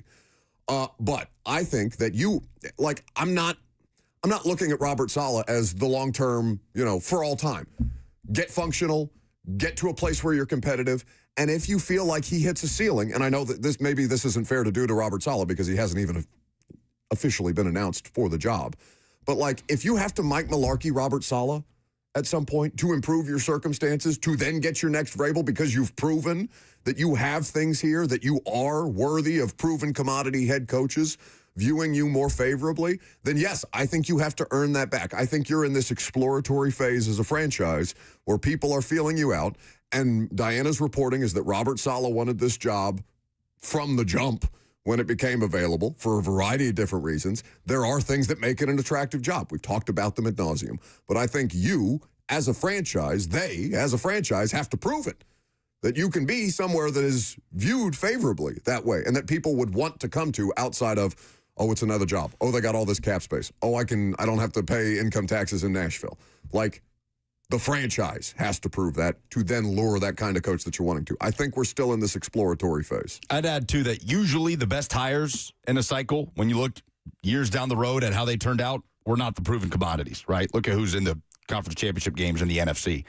Sean McVay, anything but a proven commodity when he was hired in L.A. Same goes for Mike McDonald. Sean Payton and Mike Vrabel are the other side of the coin. More of your phone calls. You've been waiting patiently to let your thoughts be known on the Titans head coaching hire. We will also talk about the national title game that I was at last night. I'm Buck Rising. It's 104.5 The Zone.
I know you think you're cute with this, but the time for Christmas music has since expired. I am a pro Chuck Berry person, okay? Doesn't seem like it. This song does not need to play every time you fill in for Robert. We're about to have snow this weekend. We are going to have a lot of snow this weekend. You know how hard it was to come back from 75 degrees and sunny to 13 and wind chill? I don't know how anybody enjoys this. Oh. Like people that say they like cold weather, I don't get it. I'm telling you, the anger that I felt when I saw that the Titans made that head coaching hire last night, because I was fully prepared to cancel my flight and just bail on you all today. And just stay in Miami for another day, extend my stay, go sit at the beach, go sit at the sauna, get a massage. That would have been fine. That would have been nice for everyone. It would have been nice for everyone. And yet, here we are, Robert Saleh. 615-737-1045 is the number if you would like to participate at any point in time. How about Jared, who has also been waiting patiently?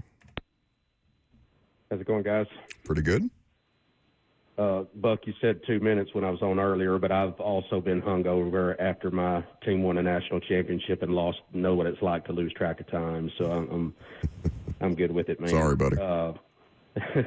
So this was my pick from the beginning. I'm really excited about it. I think number one, he's tempered by the dysfunction that he experienced in with the Jets, so he'll yawn at whatever this organization throws at him.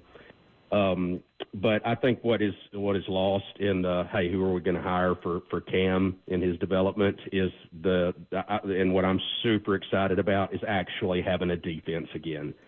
That is we did. I don't think we finished top 10 in much of anything in defense last year. I don't know about 2024, but I think he will turn this defense around, and that is what will bring us back. I'm not so sure I'm sold on Cam. I'm more worried about his ceiling than anything, but I am excited about having a defense. As far as Saleh versus McDermott, you give Saleh Buffalo and Josh Allen, and you give McDermott the Jets and Zach Wilson, tell me what it would look like then. But I'm super excited.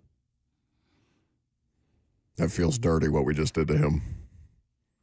Have we confirmed if they can hear that music or no? They cannot hear the music. That is so foul. So they're just blindly talking into the ether. Great call, though. It was a good call. He waited an hour. You are so much quicker on the music than Robert is. Robert at least slow fades it for them a little bit. He got his point in there. He didn't get his McDermott guy. No, I mean, I'm sorry, I got Jared. the gist of it. I rarely feel bad about playing people off with the Oscars music. I felt a little bad there. I mean, it's fun to play those games of what ifs because Sean McDermott obviously is a better candidate than just about anybody getting a job right now in this cycle, right? Yeah. John Harbaugh aside, because Harbaugh does have the Super Bowl, but resume-wise, it doesn't even, and if anything else pales in comparison. But the what if of if that's Robert Saleh in that job in Buffalo and Sean McDermott with the New York Jets is a fascinating one for sure. And he will call plays, by the way. Mike Garafolo reported that Robert Saleh plans to call defensive plays here. Don't love that. That's what he said on Josina Anderson's pod. She asked him if he wanted to do anything differently, and he said call plays. So he's been looking at that from the jump, it sounds like. Am I wrong for not loving that?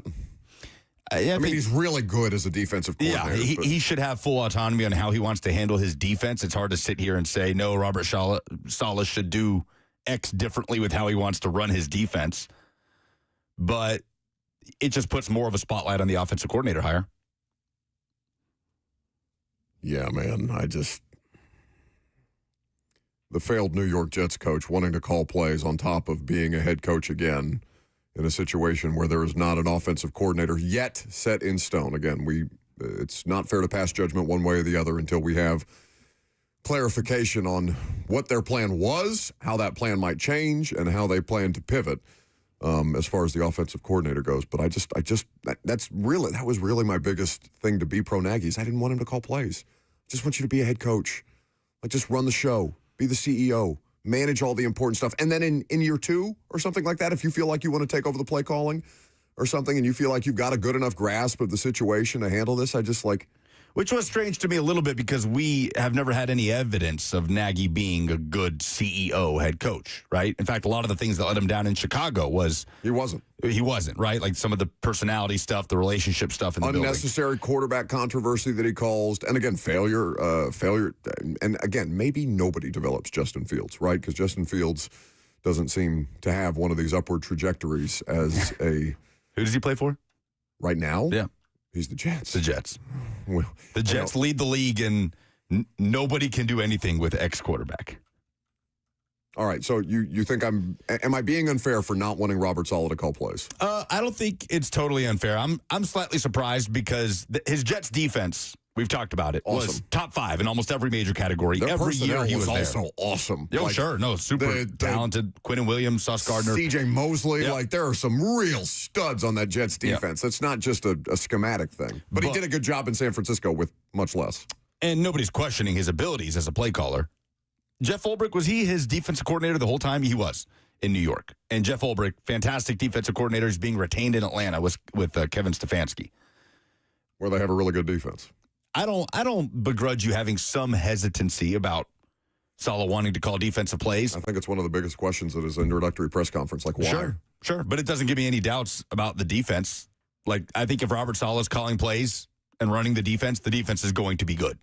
You know, they need to get some parts and pieces in there. The biggest doubt about the defense is something that cannot yet be addressed, which is the personnel of the defense beyond Jeff and Cedric Gray. I mean, what beyond Jeff and Cedric Gray right now are definitive stone-cold locks on defense. Like, Sweat has a lot of work to do, and I look forward to seeing what comes out of Tavondre Sweat's time in Dallas with Jeff. Yeah, like there were flashes. Oh, Kevin Winston Jr. That's a good one. Thank you. Somebody on Twitch. And there were flashes from Kevin Winston Jr., but he wasn't able to stay healthy for most of the year. Yeah, I mean, I feel good about him, though. Yeah. Like, he's not Cedric Gray where, like, all right, you're two, like, that guy's in. Mm-hmm. Marcus Harris flashed some things, but he might just end up being a really good depth corner for them down the line. But, yeah, as far as stone-cold locks, foundational pieces that we saw a full season sample size of, I'd say Gray and Jeff. And then there's a lot of work to do outside of that. Marciano on YouTube, which is a great name, by the way, says of Saleh, think his track record is better as a play caller than Nagy. Oh, yeah, without question. Yeah, no doubt. But I'm not, again, the job that he is taking is not that of exclusively play caller. It's not just an X's and O's job. It is, of course, an X's and O's job. It's a football job. You have to know X's and O's. But ask Brian Callahan how well that went for him, who is renowned as an X's and O's mind. And just... It was also Callahan's first time as a play caller in general. For sure. And taking that on. So you are getting somebody in that has extensive experience as a play caller and head coaching experience. So it is a very different situation from Callahan, who tried to take all of those things on for the first time at once. Does Mike McDonald call plays? Seattle? Yes, he does. Yes, he does. Dalton. Again, there's examples of it working. Yeah. So, I mean, 3 of the 4 teams left have head coaches that call plays offense or defense. And the other one's Mike. Yeah. Dalton is in Murfreesboro. How y'all doing today? Pretty good. Congratulations, Buck, on your Indiana team winning the national championship. I can't really relate as a Vols fan. Haven't witnessed that in person yet, but hopefully I will in the future. I wanted to talk about Robert Saleh's hiring. Obviously, you know what happened in September 25 when the 49ers went against the Jaguars, the heated post-game confrontation between him, Lee, and Cohen. Just want to say, very excited to see that twice a year now, and I just want to hear y'all talk about that. Hope y'all have a blessed day. Love y'all. Thank you for the call. Love you too. Love you too. Dalton. Where's Robert? What? Didn't think you'd say it back. Oh, no, I do love the audience. I know they don't love me, but I do love the audience. I get to live a very comfortable lifestyle because of this audience. I'm very appreciative. Oh, my God, you're the worst. Yeah, you better hope Liam Cohen doesn't take it personally because he's a hell of a better coach than Robert Saleh was in his last instance. So we shall see. All right. We will talk about the national championship game that I was at last night. We will continue to talk about Robert Saleh. Your input is welcome. 615-737-1045. I'm Buck Rising. It's 1045 The Zone.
12:01, good afternoon from the Circus Sports at the Mint Kentucky Down studio. I'm Lucas Panzica. The Titans are reportedly finalizing a deal with 49ers defensive coordinator Robert Saleh to be the 20th head coach in franchise history. The team has not yet officially announced it. Saleh was in the facility Monday for an in-person interview, was scheduled to interview in Arizona today, but instead will be the next coach of the Titans. It's his second head coaching opportunity after leading the Jets from 2021 to 2024. Elsewhere in the NFL, the Dolphins are naming Packers defensive coordinator Jeff Hafley their head coach. 6 open jobs still remain in the coaching carousel. And the Indiana Hoosiers are national champions after beating Miami 27-21 at Hard Rock Stadium Monday. The Hoosiers did not trail and held off Miami late, picking off Carson Beck in the final drive of the game, sealing a perfect 16-0 record and the first football national title in school history. College hoops tonight, number 15 Vanderbilt is on the road looking to prevent a third straight loss as they visit number 20 Arkansas. Tip-off tonight is at 8. For all your foundation repairs and waterproofing needs, visit USSTN.com. Breaking news at once on your home for the Titans and Vols. This is 104.5 The Zone.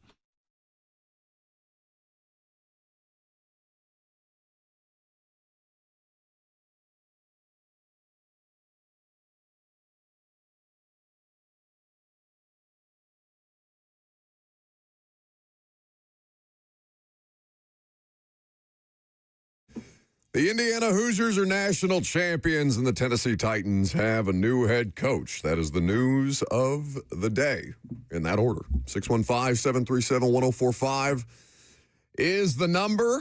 Got back from Miami last night. What was your favorite part of last night's national championship game? Where would you rate that in terms of a national championship game? Because it was highly competitive the whole way through. It wasn't overwhelmingly aesthetic. Can you tell me the last time a national championship final score came down to one possession? Was it Alabama, Georgia? Yep. 2nd and 26. Tua? 2018. Tua coming in at halftime for Jalen Hurts. The touchdown pass to Devontae Smith in overtime. We get a lot of blowouts in national championships. Not last night. And it felt like we were headed that way multiple times. Maybe not a blowout, but it just felt like Indiana was going to grind their way to a win. Miami kind of kept punching back. I also, a couple of moments there where Indiana made some very uncharacteristic mistakes, like blowing 2 of their 3 timeouts in the fourth quarter. The false start on the 3rd and 1 that if you convert that at the end of the game, it's basically over. You can run out the clock. And that helped Miami get the ball back. A drop by Surratt at a 3rd down. Brutal drop. Yeah, a weird play. The roughing the passer at the beginning of that Miami drive that extended it for Carson Beck. So Indiana did do some of those things that kind of gave Miami a lifeline that they were just unable to take advantage of. I could not. I've never felt more meathead in my life than when they sent the field goal unit out there, then took the timeout, put the offense back out there. Signetti talked about this postgame, and then ran Mendoza on 4th and 4. When he dove across the goal line, I swear to God, I've never seen red that way in my entire life. It was awesome. One of the best plays in national championship history. What a badass that dude is. Yeah, he's awesome. He is just a stud. Vegas is going to be lucky to have him. Tom Brady is going to love working with that kid in whatever capacity Tom Brady gets to work with Fernando Mendoza as it's almost a lock that he's going to be the number 1 overall pick at this point in time. Yeah, it feels that way. So Indiana completes an undefeated season for the first time since an 1800s Yale team in college football. And is a national champion for the first time in college football in program history. Not true. You're saying they're the first undefeated team in the sport of college football since Yale? To culminate in a national championship? Is that incorrect? Yeah, that's very incorrect. Who's the last one to do that? Miami? Multiple. Just off top, Nick Saban had one. Cam Newton and Auburn went undefeated. I don't know where. See about their Louisiana State 2019. Yeah, LSU. Yeah, first time. This is the James Franco meme. Looking at first time. Yes, no, that's happened before. Maybe I misread. Happens very often. Stat. I would say so. Yeah. Listen, I'm just happy to be here today. First undefeated team since the 1800s. Oh, no. I'm sorry. 16-0 season. Yes. 16-0. Okay, you can understand my confusion. 16-0. They played 16 games in the 1800s? Good Lord. Who are they playing? Yeah, who were they playing? Yale just beating up on the Boston Institute for the Blind or something like Columbia State. Delta State. Sorry. Yeah, that is completely fair to say the teams go undefeated all the time. 16-0. It happens so often. That's funny. Not in the playoff era, though. Not in the playoff era. Okay, very good. So, just an awful take. It's not a take. I was just wrong. Like the majority of the national champions of my childhood were all undefeated. Great win, though. Go on. Listen, I got the Tua thing right. Back off. There's this part of my brain right here on my left side of my temple that doesn't feel like it's working. And I wonder if See, I was going to say, I thought you looked hungover with the visor on. Now that you took it off, it's so worse. much more It's hungover worse. with the visor off. It's unbelievable. So should Indiana be the favorites going into next college football season? They should probably be preseason number one, I would say. Yeah, Josh Hoover coming in. They've addressed a lot of needs in the portal. That Kurt Cignetti standard is still around. They should be a better football team next year than they are this year. We'll see. It all depends on. Well, Mendoza has been this supernova this year that has helped Indiana get to this point. So we'll see if Hoover can be anything close to that. Yeah, excuse me. Let me make a correction there. I don't know if they will be a better team because that is one of the best teams, like start to finish, I have seen ever. They are, or will be, an appreciably more talented team by pedigree. That does not mean that they will be a better team because this was an excellent Indiana football team. Last year was an excellent Indiana football team. They were miles less talented. They got more talented. Cignetti found a way to recreate the magic in some way, shape, or form and build on it. Go 16-0 in that way. And what will become of that? Like, because attrition has already started, right? Tennessee just hired away Indiana's strength coach. That's correct, making him the highest paid strength coach in college football history. So the Kurt Cignetti coaching tree now here comes more challenges for Kurt Cignetti as guys try to get a piece of that, as programs try to get a piece of that the way they did with Nick Saban for so many years, and that's what made Nick Saban and his run so impressive, right? No matter how much staff turnover, no matter how much the game evolved, Alabama stayed at the top. Now, can Kurt Cignetti fight through those same battles as inevitably teams swoop in and try to poach coordinators and assistants and strength coaches? 615-737-1045 is how you chime in. If you want to talk about the Titans hiring of Robert Saleh, we will have plenty of time to do that. If you want to talk about the national championship, you can do that as well. How about Chuck in Clarksville? Hey, Buck. Hey, being originally from Kentucky, I just have to ask you, how many mobile home couches were burnt last night after the game? Indiana is known for the mobile home capital of the world. So just wanted to know, congratulations to Indiana. I think it's awesome they won, but just wanted to pick at you a little. Appreciate the call. I did see fires being lit in the middle of Kirkwood, which is the main strip in Bloomington. I believe it. And I asked you this question. I'd ask it of both of you. Lucas, I know your answer, but the audience doesn't. So I went to the national championship game where there was a variety of different people that I knew from college and even going back to high school. Like it was a bit of a, class reunion type of thing, and it made it fun. I also knew a tremendous amount of people who went to campus for the national championship. And you said that you would prefer to be on campus in all likelihood, assuming that the cost of a national championship ticket is outrageous. And I got in for not what people were paying, thank God, because I would not have gone for, what was it, 3.5 resale to get in? No way.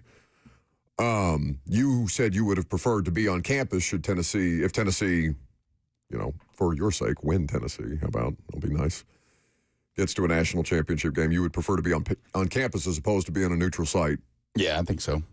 Rather be surrounded, so just be in a total sea of orange on campus. Maybe this is just an anomaly because of Indiana, but it was a sea of red last night. It was. Sea of crimson. A lot of Indiana fans in the building. Red. Very pretentious red crimson. Ross, would you rather be at the game or would you rather be on campus? I don't see how you can beat being on campus the night that something like that happens. Just such an electric atmosphere. Yeah. And that's probably the hardest they're going to go. Do they have the stamina to take it into the rest of the week? IU? The weekend. Oh, yeah. Okay. Brother, there is nothing else. Nobody does drinking like Big Ten schools. Like, I've been to Tennessee, I've been to Ole Miss, I've been to a couple of different SEC. I mean, Vandy doesn't really count because, they got more important things going on than killing brain cells with booze. But I I don't think you understand how drunk a place Bloomington, Indiana is. Does the fourth consecutive loss for the basketball team against Michigan later tonight take any of the momentum away from the celebration? On the road at top 3 Michigan. It shouldn't, but it'll still hurt me. Michigan is not playing very well right now. Like they squeaked one out against Penn State, who's not a good basketball team. I don't want to talk Big Ten basketball. How's Tennessee doing right now? I haven't checked in a while. Saturday was rough. Oh my God, they lost to Kentucky. It was bad. Blew a 17-point lead. I completely forgot. Yeah, total meltdown in the second half. God. Total meltdown. Yeah, at home, no less. Bad turnovers at the end of the game. Oh. Just kind of some, Rick Barnes basically said it, just immature mistakes from a young team just kind of fell apart in the second half. And they don't play a midweek matchup this week. They play Alabama on Saturday. Vandy tonight, by the way, is in action. They've lost back-to-back games. They try to bounce back tonight at Arkansas, taking on Coach Cal. So, yeah, bad meltdown from Tennessee. Best first half of the season, followed up by the worst second half of the season. Not a layup, Arkansas, by any stretch of the imagination. Arkansas is a very talented Cal's basketball got them team. playing very, very well. 615-737-1045. So the Hoosiers are national champions, and we will leave it at that for the day. But we will talk again about Robert Saleh and some information that Diana Rossini had about his plan at the offensive coordinator, or what does not have any concrete information around it at offensive coordinator that Titans fans keep trying to manifest. I'm Buck Rising. 1045 The Zone.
So it's not official yet from the Tennessee Titans, but all reports are that the team is finalizing a deal with Robert Saleh to be the next head coach. At what point can we fully grade the hire? Can the hire be graded and properly evaluated before we know who the offensive coordinator is? No. It matters more than the hire of him, to me, because it's about Cam. Like, I know why you're sighing and saying, no, the head coach is obviously more important than the offensive coordinator, but because he is who he is and his background is what it is. Sure. I think that for the viability of this place and everything done to make sure that Cam Ward is supported and succeeds, Robert Saleh on face value accomplishes none of that. So the offensive coordinator is more important. Well, while I, in principle, don't disagree with what you're saying, I'm sighing because a week ago you put the Giants' job like 3 spots ahead of the Titans because of the parts and pieces there, and you don't care about the quarterback because you can find replacement-level quarterback play. That was your logic for putting the Giants ahead of the Titans. I don't think that's exactly true. at every turn. You that's like kind to of add your own creative spin to things, which I appreciate. Like, yeah, you can find replacement-level quarterback play. I don't care about Jackson Dart. It's not that I don't care about Jackson Dart. I just think you can do enough with Jackson Dart if you're Todd Monken. Like, I think Todd Monken's going to be fine there. So reports today are that Todd Monken will follow John Harbaugh to New York. Harbaugh, I think, wasn't just today. That's been out there for, like, I don't think I just made that up coming in here. I mean, that's been kind of an assumption, but it has not been concretely reported that Todd Monken, I mean, it still isn't that Todd Monken is going to be the coordinator of the Giants, the offensive coordinator. That's not been announced in any way. Yeah. No, nothing but he has been announced. Harbaugh had his introductory press conference today at a podium. Yeah, so I guess the question is, what does the timeline, here's the reporting. Connor Hughes today reported that the Giants are, quote, confident that Todd Monken will wind up as their OC. So there's no report that the deal is in place or they're finalizing a deal. And so that comes about, let's see, today's Tuesday, say 4 days after the Harbaugh deal was inked on Saturday. So what kind of timeline are we looking at for Robert Saleh, as there are a lot of parts and pieces here, and 6 other NFL teams are still looking for their head coach, and obviously a lot of the candidates that Saleh would consider for that job would probably be involved in some of these head coaching searches. Yeah, I'd be fascinated to know the timeline, because if I was the Titans, I wouldn't want to put him up there, like at a podium in front of us, without him being able to answer concretely questions about the staff. Like, I know that Brian Callahan was hired, obviously, before his staff was put into place. And in fact, I think he even deferred questions about his dad right at the time. I think he kind of shrugged him off, if I remember correctly, about Bill Callahan coming. Like, I think he even said that they hadn't talked about it, which I don't think was true at that point in time. But maybe there's things that have to be navigated properly to make sure that you're not skirting any rules or something to that effect. I personally would not want to talk to Robert Saleh. I mean, obviously I would, but I don't think there's as much that you can learn from Robert Saleh until we have more concrete options, even as an offensive coordinator. I can't imagine they could afford to wait more than a week with the way that this stuff is going to start moving, because the thing that we did not ask Diana about was the domino effect of Saleh. Because, so now what? Harbaugh, Giants, Stefanski, Falcons, Saleh, Titans, Hafley, Dolphins. Those are the 4? Yeah. So then 6 jobs left to go. How much do we see clubs speed up their grab bag hiring situation? Because now McDermott's in the mix, but how many people are actually going to be able to get McDermott? We haven't seen any reported interest even. None. In McDermott. Not one reported conversation between Sean McDermott and an NFL team with an open job. Which is crazy, because it's not quite 24 hours, but we're coming up on it. No, it's past 24 hours. Since he's been fired? Oh, yeah. I heard it. You were on the air? I heard it on the radio on my drive into the station yesterday morning. Oh, okay. So they got it in the morning. Yes. Okay. Yeah, I was just, I was preoccupied yesterday. Mike McCarthy has been brought up more for the Pittsburgh job. But otherwise, no. He, you saw the report this morning from Pelissero which is very cute, by the way. Not on behalf of Pelissero, on behalf of McCarthy, that he withdrew his name. From the Titans? No, from the Steelers job is what I saw from Pelissero this morning. No, it's Titans. No, it was about the Titans. The Titans? Yeah, okay. Pelissero tweeted, Mike McCarthy will interview Wednesday with the Steelers. He was a candidate for the Titans before withdrawing Monday morning and has turned down other inquiries. He is focused on Pittsburgh, where he is considered a strong candidate. Okay. That makes so much sense. He's from there. He's from Pittsburgh. His dad owns a bar in Pittsburgh. Yeah, that's the one he wants. But with Drew at this point in time, but to the point of the timeline for Robert Saleh's offensive coordinator, like you came in today, one of the first things you said is, I don't know who his coordinator is. That's a red flag. That's not ideal. But they have to do Rooney Rule for the coordinators, right?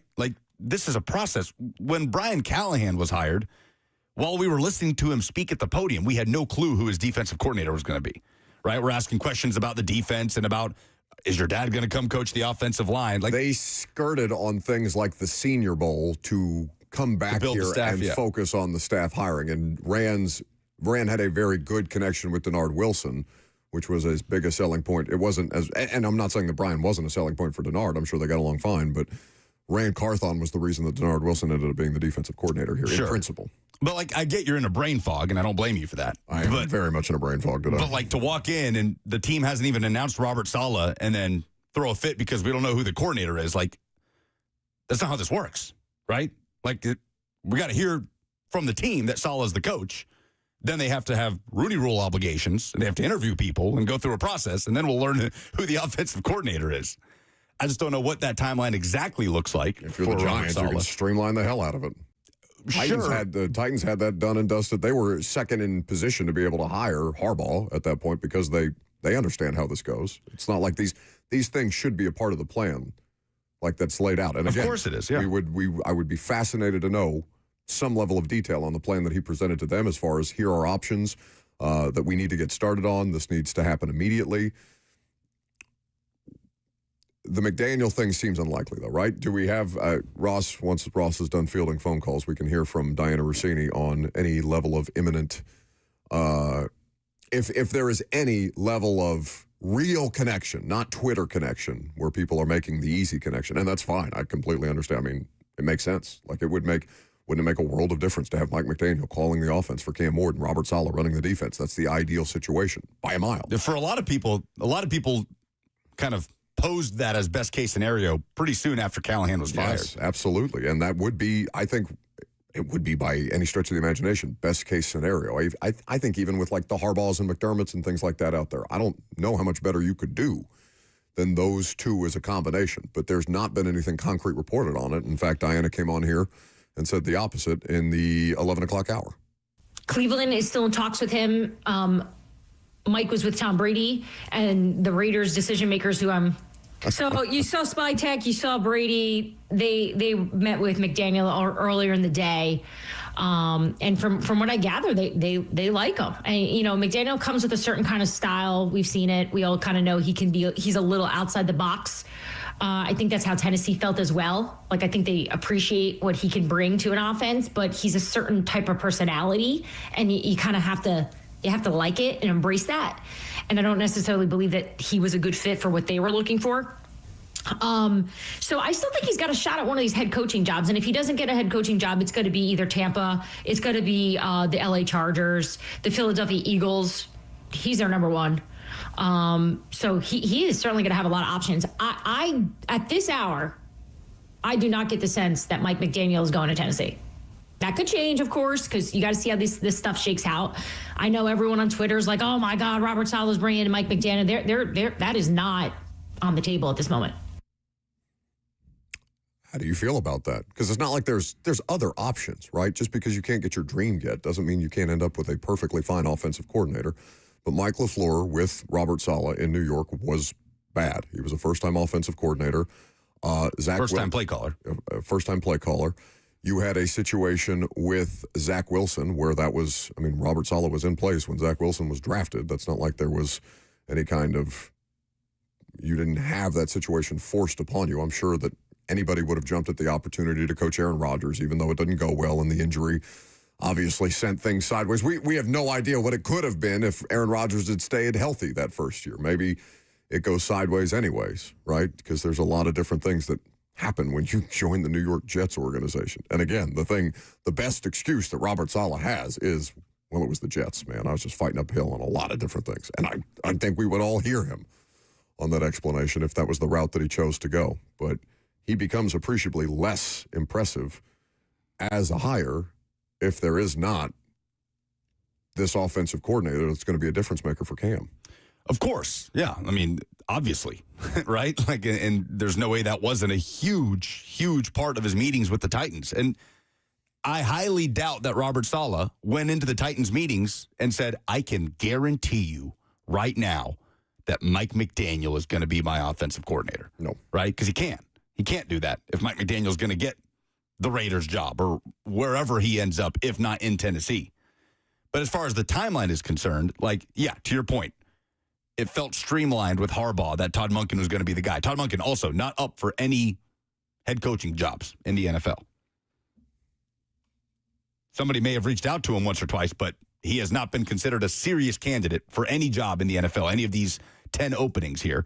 And yet still 4 days after the contract is he got finalized. a second interview with the Browns. Did he? Yeah. Todd Monken did? Has it happened? 4 days ago. Okay, so I stand corrected. So maybe that's a part of this too. So the Giants have not announced Todd Monken because they also have to go through the Rooney Rule process, and he'll go through that process with the Cleveland Browns. So end of the week, I don't know, early next week. Like, again, we didn't know a lot of Brian Callahan's staff until right around Senior Bowl, which is, remind me the Senior Bowl date. The week before the Super Bowl. Okay, so early February. Mm-hmm. So the next couple of weeks. Yeah, for the staff. For the staff in total. But that offensive coordinator is going to be scrutinized more than any other hire, especially because he's going to call the defensive plays here. Yeah, and it should. As reported by Mike Garafolo. It should. But this expectation that we should know who the coordinator is today is a little ridiculous. No, I'm not saying. That's exactly what you said at the top of the show. No, like I'm the first saying thing you said. It becomes, again, you love the creative spin. Hold on. Ross, did he not say right before we walked in here, we don't know who his offensive coordinator is, and that's not ideal? Yeah, he did say that. Like, that's not what you just said. That's completely there's no different. expectation. I don't for have us an to know who his expectation, offensive coordinator is. but it is not ideal that we come in here talking about a coach who's definitely needs to facilitate the growth and development of the quarterback, and we don't know that the most important hire that he's going to make. But do the Giants know there? I mean, I guess they do, but did it happen right away? Kind of. Not really. Not really. They have a young quarterback as well. The drama. 615-737-1045. Steve is in Nashville. Hey, Buck. What's going on, fellas? I don't know about the hire or not. You actually did say that. Don't hang up on me, but you actually did. But what about this? If you look at Saleh's Yeah, I know what I said. I said it's not ideal. Yeah, okay. You heard it. All right, so what about Clint Kubiak? I don't think McDaniel's coming here, but if you look at the Saleh, connection here and there. Why don't I stop you there? Why would he leave Seattle to be the OC here? You think he has more autonomy? You've been preaching that for the last, I don't know. Okay, very good. Thank you for the call. They didn't even request to talk to him about the head coaching. Why would he make a lateral move like that? He does have full autonomy in Seattle. He's working for a defensive coach. What more could he want? I mean, you could say, well, Sam Darnold does not have as high ceiling as Cam Ward if you wanted to make that argument. I don't know if that's true, but I think he's got a pretty good thing. If he wants to be a head coach, he can probably be a head coach. How many places is he interviewing? Because I mean, he's the only one of his kind, really. It feels like this cycle, a potential first-time head coach with an offensive background that would likely call plays. Buffalo? Did he talk to Buffalo? We don't have to do this live. Baltimore definitely did. Baltimore definitely did. I'm sure he has interviewed for a variety of different jobs. I believe he did interview with Arizona at some point, because I think I looked that up earlier because I had no idea who Arizona had talked to. Yeah. So, that was funny. Nobody seems to care. Like, the Arizona thing is literally just lost in the desert. Also, for what it's worth, via an ESPN article from Rich Cimini up there in New York, looked like they traded Darnold to the Panthers after Saleh had been hired, but sources said that Saleh, quote, spoke highly of Sam Darnold, saying his unbelievable arm talent and liked the idea of working with him. So potentially a general manager decision to part ways and get Zach Wilson there. I don't know, but it's what it sounds like. Yeah, no, Joe Douglas definitely had more juice with the New York Jets. He was the general manager at the time that drafted Zach Wilson. Joe Douglas, I don't know how people would look back on his tenure. It obviously didn't go well, and they made a lot of all-in decisions around Aaron Rodgers that just blew up in their face. He had one of the best drafts I think I've seen in recent memory, though. I will say that. Which year? 22 with Garrett, Sauce, Brees, and Jermaine Johnson. I mean, that's tough to beat right That's there. a good draft. Why did Jermaine Johnson fall again? Was he hurt? Well, he I was can't originally JUCO before Florida State, so I don't know if he was always that valued by NFL teams. I don't know. I just remember he was a stud at Florida State, and I want to say there was an injury, but either way. Douglas kind of had a bit of a John Robinson arc with the Jets, where like some really, really good, but I don't know that you could ever compare to anybody at the bad. I mean, the bad for John was... Yeah, it was bad. I don't know that you've seen a worse example of how quickly things have turned than John Robinson. He is working, Joe Douglas. He is a senior personnel director in Philadelphia. That's more than you can say about John. Used to work there before he got the Jets GM job. Mm-hmm. Buddy hire? When are we going to get over that? People make buddy hires in every industry. Like, why is this such... No, I know, but Lucas has been right that people getting too mad thinking that if we were to have hired Nagy, it would have been a buddy hire. Like, we were not doing that for a buddy hire. You know what I mean? All the fans getting worked up about that stuff. Well, it's the that was their biggest issue with the hire. Yeah, it was the idea that Borgonzi just like is trying to help his buddy out, as if Borgonzi's career here is not directly tied to the success of his head coach. Yeah, I'm going to trust my friend just because he's my friend to save my job. Well, that's the interesting ripple effect of it, right? Like, Mike Borgonzi is now directly tied to Robert Saleh. Yes. Had he made the decision to make a Matt Nagy, he would have had to done so full well knowing all the different things, all the different complaints, all the different issues that people have with the idea of Matt Nagy, and he would have then tied his career directly to it. And you saw, I mean, again, online is not real life. There is some proponent of it that's, just people's emotions amplified because they feel it's, and rightfully so, they feel it's a place to express themselves in a more visceral and loud way. But he would have lost a portion of the fan base if they'd have made that hire immediately, Mike Borgonzi. I don't think that, and I don't think that matters that much if you feel convicted. Like, if you're going to go down swinging. Like, if you feel like that's your guy, make the decision. I got no problem with that. You work through all the other stuff in real time, and if you end up being correct on your decision, then you'll be proven right, and the fans will be happy just to have a maybe not a winning product immediately, but a more competitive product that makes you feel like you're on the right track. I was never like that. That made the Nagy thing more difficult for him to do if he was going to do it, because he would have had to known full well what was going to come along with that for him personally. Yeah, Titans fans would have had a really bad reaction if they had hired Matt Nagy. And there could have been a world where Matt Nagy is the coach and they're successful and everybody forgets about what the reaction was.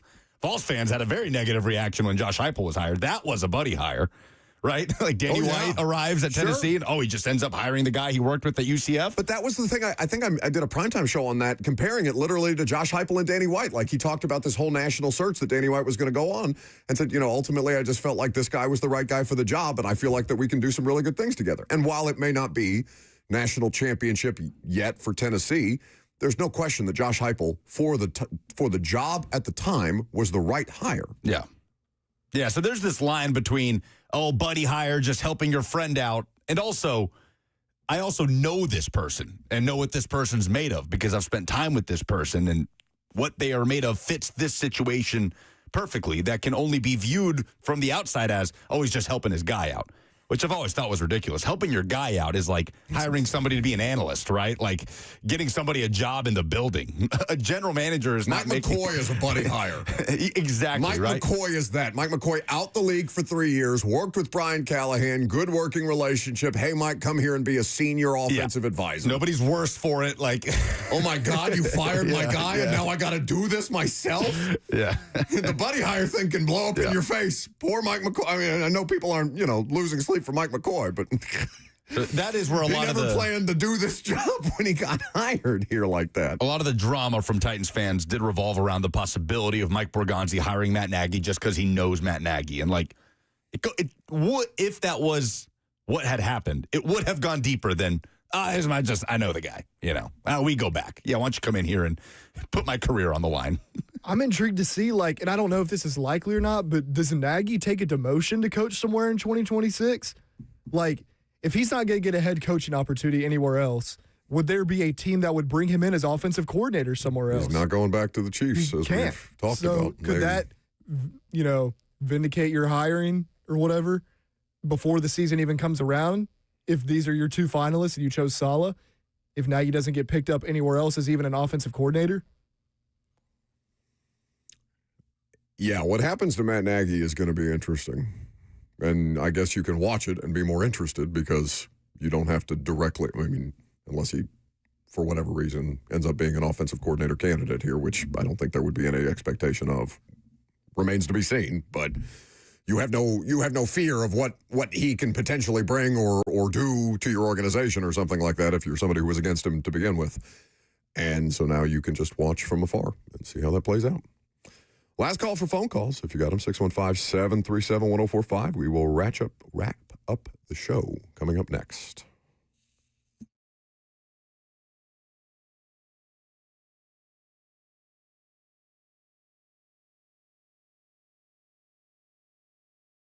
Lunchtime, it means Hattie B's, and there is more playoff action to come this weekend. Conference championships in the NFL on Sunday. What better way to fuel your watch party, even if the party just consists of you at home on the couch with a bucket of Hattie B's hot chicken in hand. Grilled or fried, hot or not, everything in between. It's whatever works for you. Get yourself one or two of those incredible scratch-made Hattie B's sides. My personal favorite, the pimento mac and cheese, but they have something for everybody. Hattie B's also has healthy options. The Southern salads are phenomenal. I have two words for you: cornbread croutons. It's $12.40. If you haven't gotten it yet, you're definitely starting to think about where you're going to go for your lunch break. Visit any one of Hattie B's 7 Middle Tennessee locations. And the best part is you can order for pickup or delivery simply by downloading the Hattie B's app or go to HattieB.com.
Last call for phone calls if you got them.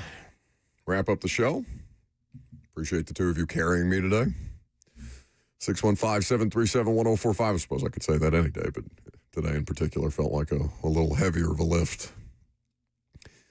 Looking forward to seeing what happens with this Titan staff and how they pull it together and what the plan is for Cam, because obviously that is at the core of all of this. Looking forward to talking to Cosell, honestly, about Robert Saleh and his defenses and the work that he did there, both in New York and in San Francisco.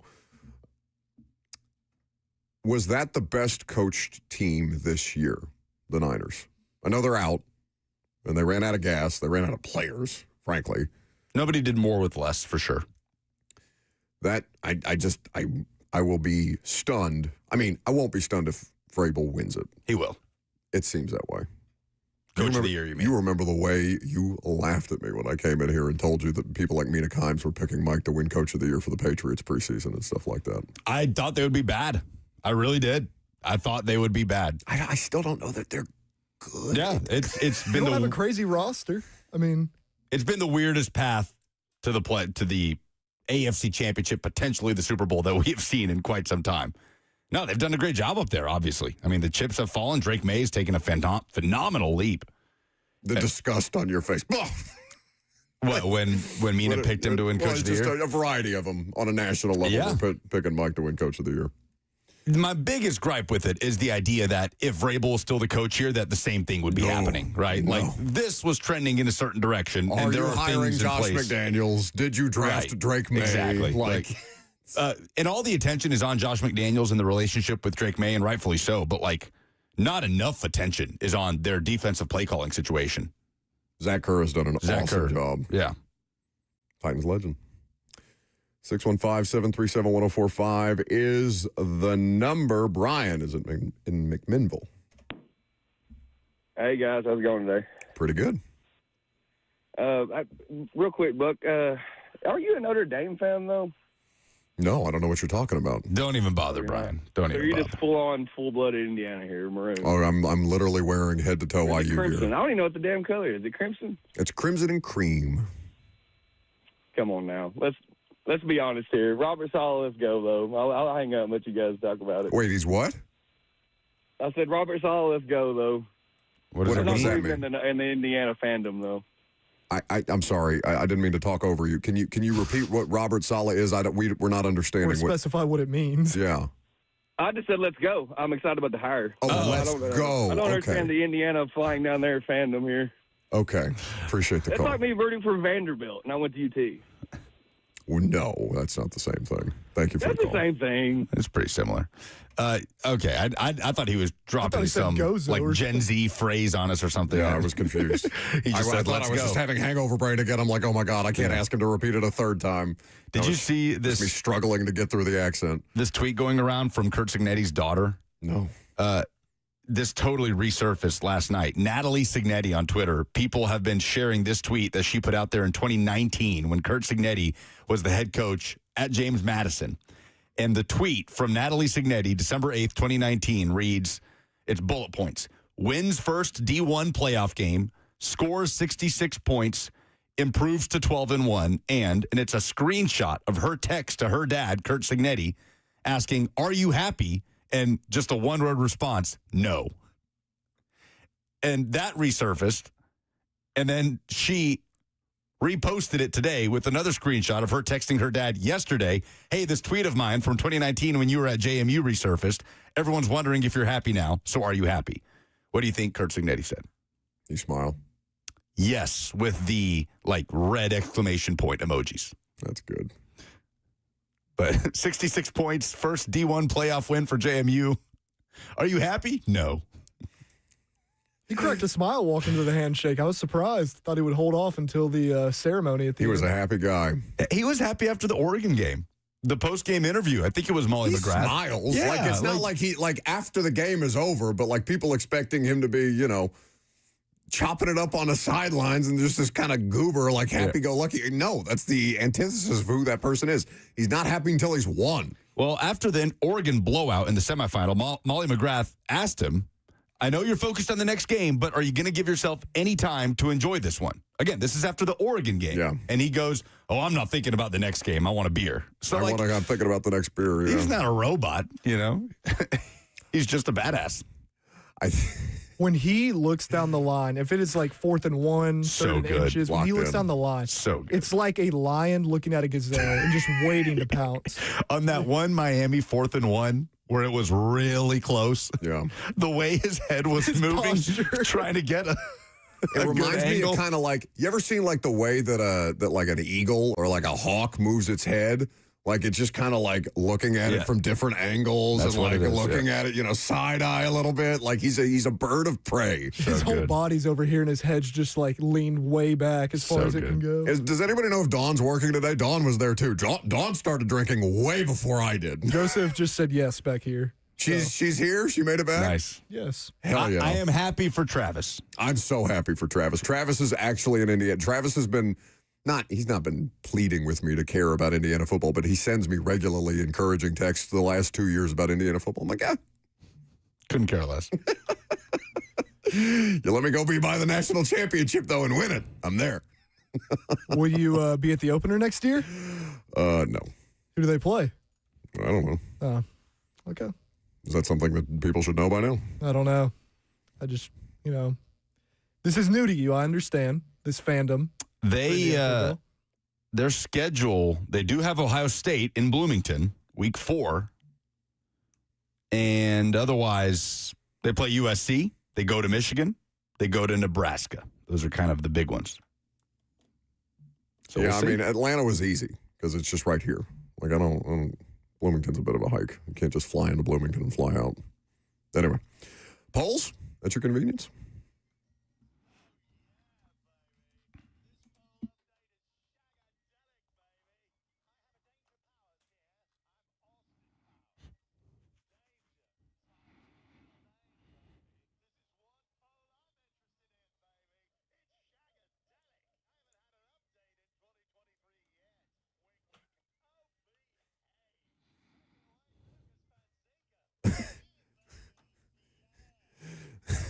That poll having not been updated since 2023 is the funniest part of that poll. No, why bother? Presented by Two Rivers Ford, the South's most trusted Ford dealer. Name a better sports story than Indiana football. Allen says U.S. hockey in the 1980 Winter Olympics. Pretty good. Miracle game. Pretty good. Brent says Rudy. Indiana. Oh, sure. Indiana. Who is famously that movie is about Indiana football? Yeah, no, it's about Notre Dame. It's about Indiana. It's about football in the state of Indiana. Yes, as a Notre Dame fan, yes, I would expect you to know that. Who is a better NFL? Wait, no, just slow down. Because we have time. Yeah, we do have time. Relax. How many movies does the state of Indiana have about sports? Hoosiers, Breaking Away. What's Breaking Away? It's about the Little 500. It won an Oscar in the 80s. Never heard of it. It's the Little 500 is the bike race that they do on campus. There's got to be something about Larry Bird. Gotta be. Well, no, like a movie, like major motion picture, like Breaking Away won a damn Oscar. What state is the Samuel L. Coach Carter? What state is that based in? Not Indiana, I don't think. But Hoosiers, Breaking Away, Rudy, and I mean, surely they make a movie about Indiana football. It's pretty good. At the very least, That's a 30, pretty good trio. 30 for 30. Even if I'm out on Hoosiers. Coach Carter's Richmond, California. Okay. Milan, Indiana.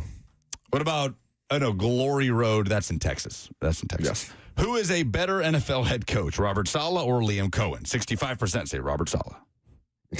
Okay. What was your first reaction to the Titans? Can't wait to see those two go at it post-game potentially. Maybe Titans-Jags just got even spicier. What was your first reaction to the Titans hiring Robert Saleh? Oh, is Radio an Indiana movie? Oh, is that in Indiana? Could be. Man, okay. Indiana apparently leads the league in Look at that. sports movies. Alex just says, thank God it's not Matt Nagy. Sure. And that's most replies. Say, better than Nagy. Is that the resignation that they're dealing, which is fine. Like I just called it like kind of a you got to build yourself back up. It ranges from, Steve says, best of the options could be great if McDaniel follows. Kieran says he felt relief when he saw Robert Saleh was hired. Justin says, meh. MNE says surprised but happy. And Caleb says at least it wasn't Matt Nagy. Okay, very good. Well, I'm happy that you got the thing that wasn't the worst thing that you wanted. Frisky and or fun. That you thought you were going to get. Well, frisky and fun. The show was neither, and I did a bad job today, and I'm sorry. But at least I showed up. That's going to do it for us today. Maybe Bert's on primetime tonight, though it doesn't sound like it. It'll probably be me and Ross. We'll talk more about Robert Saleh there. See ya.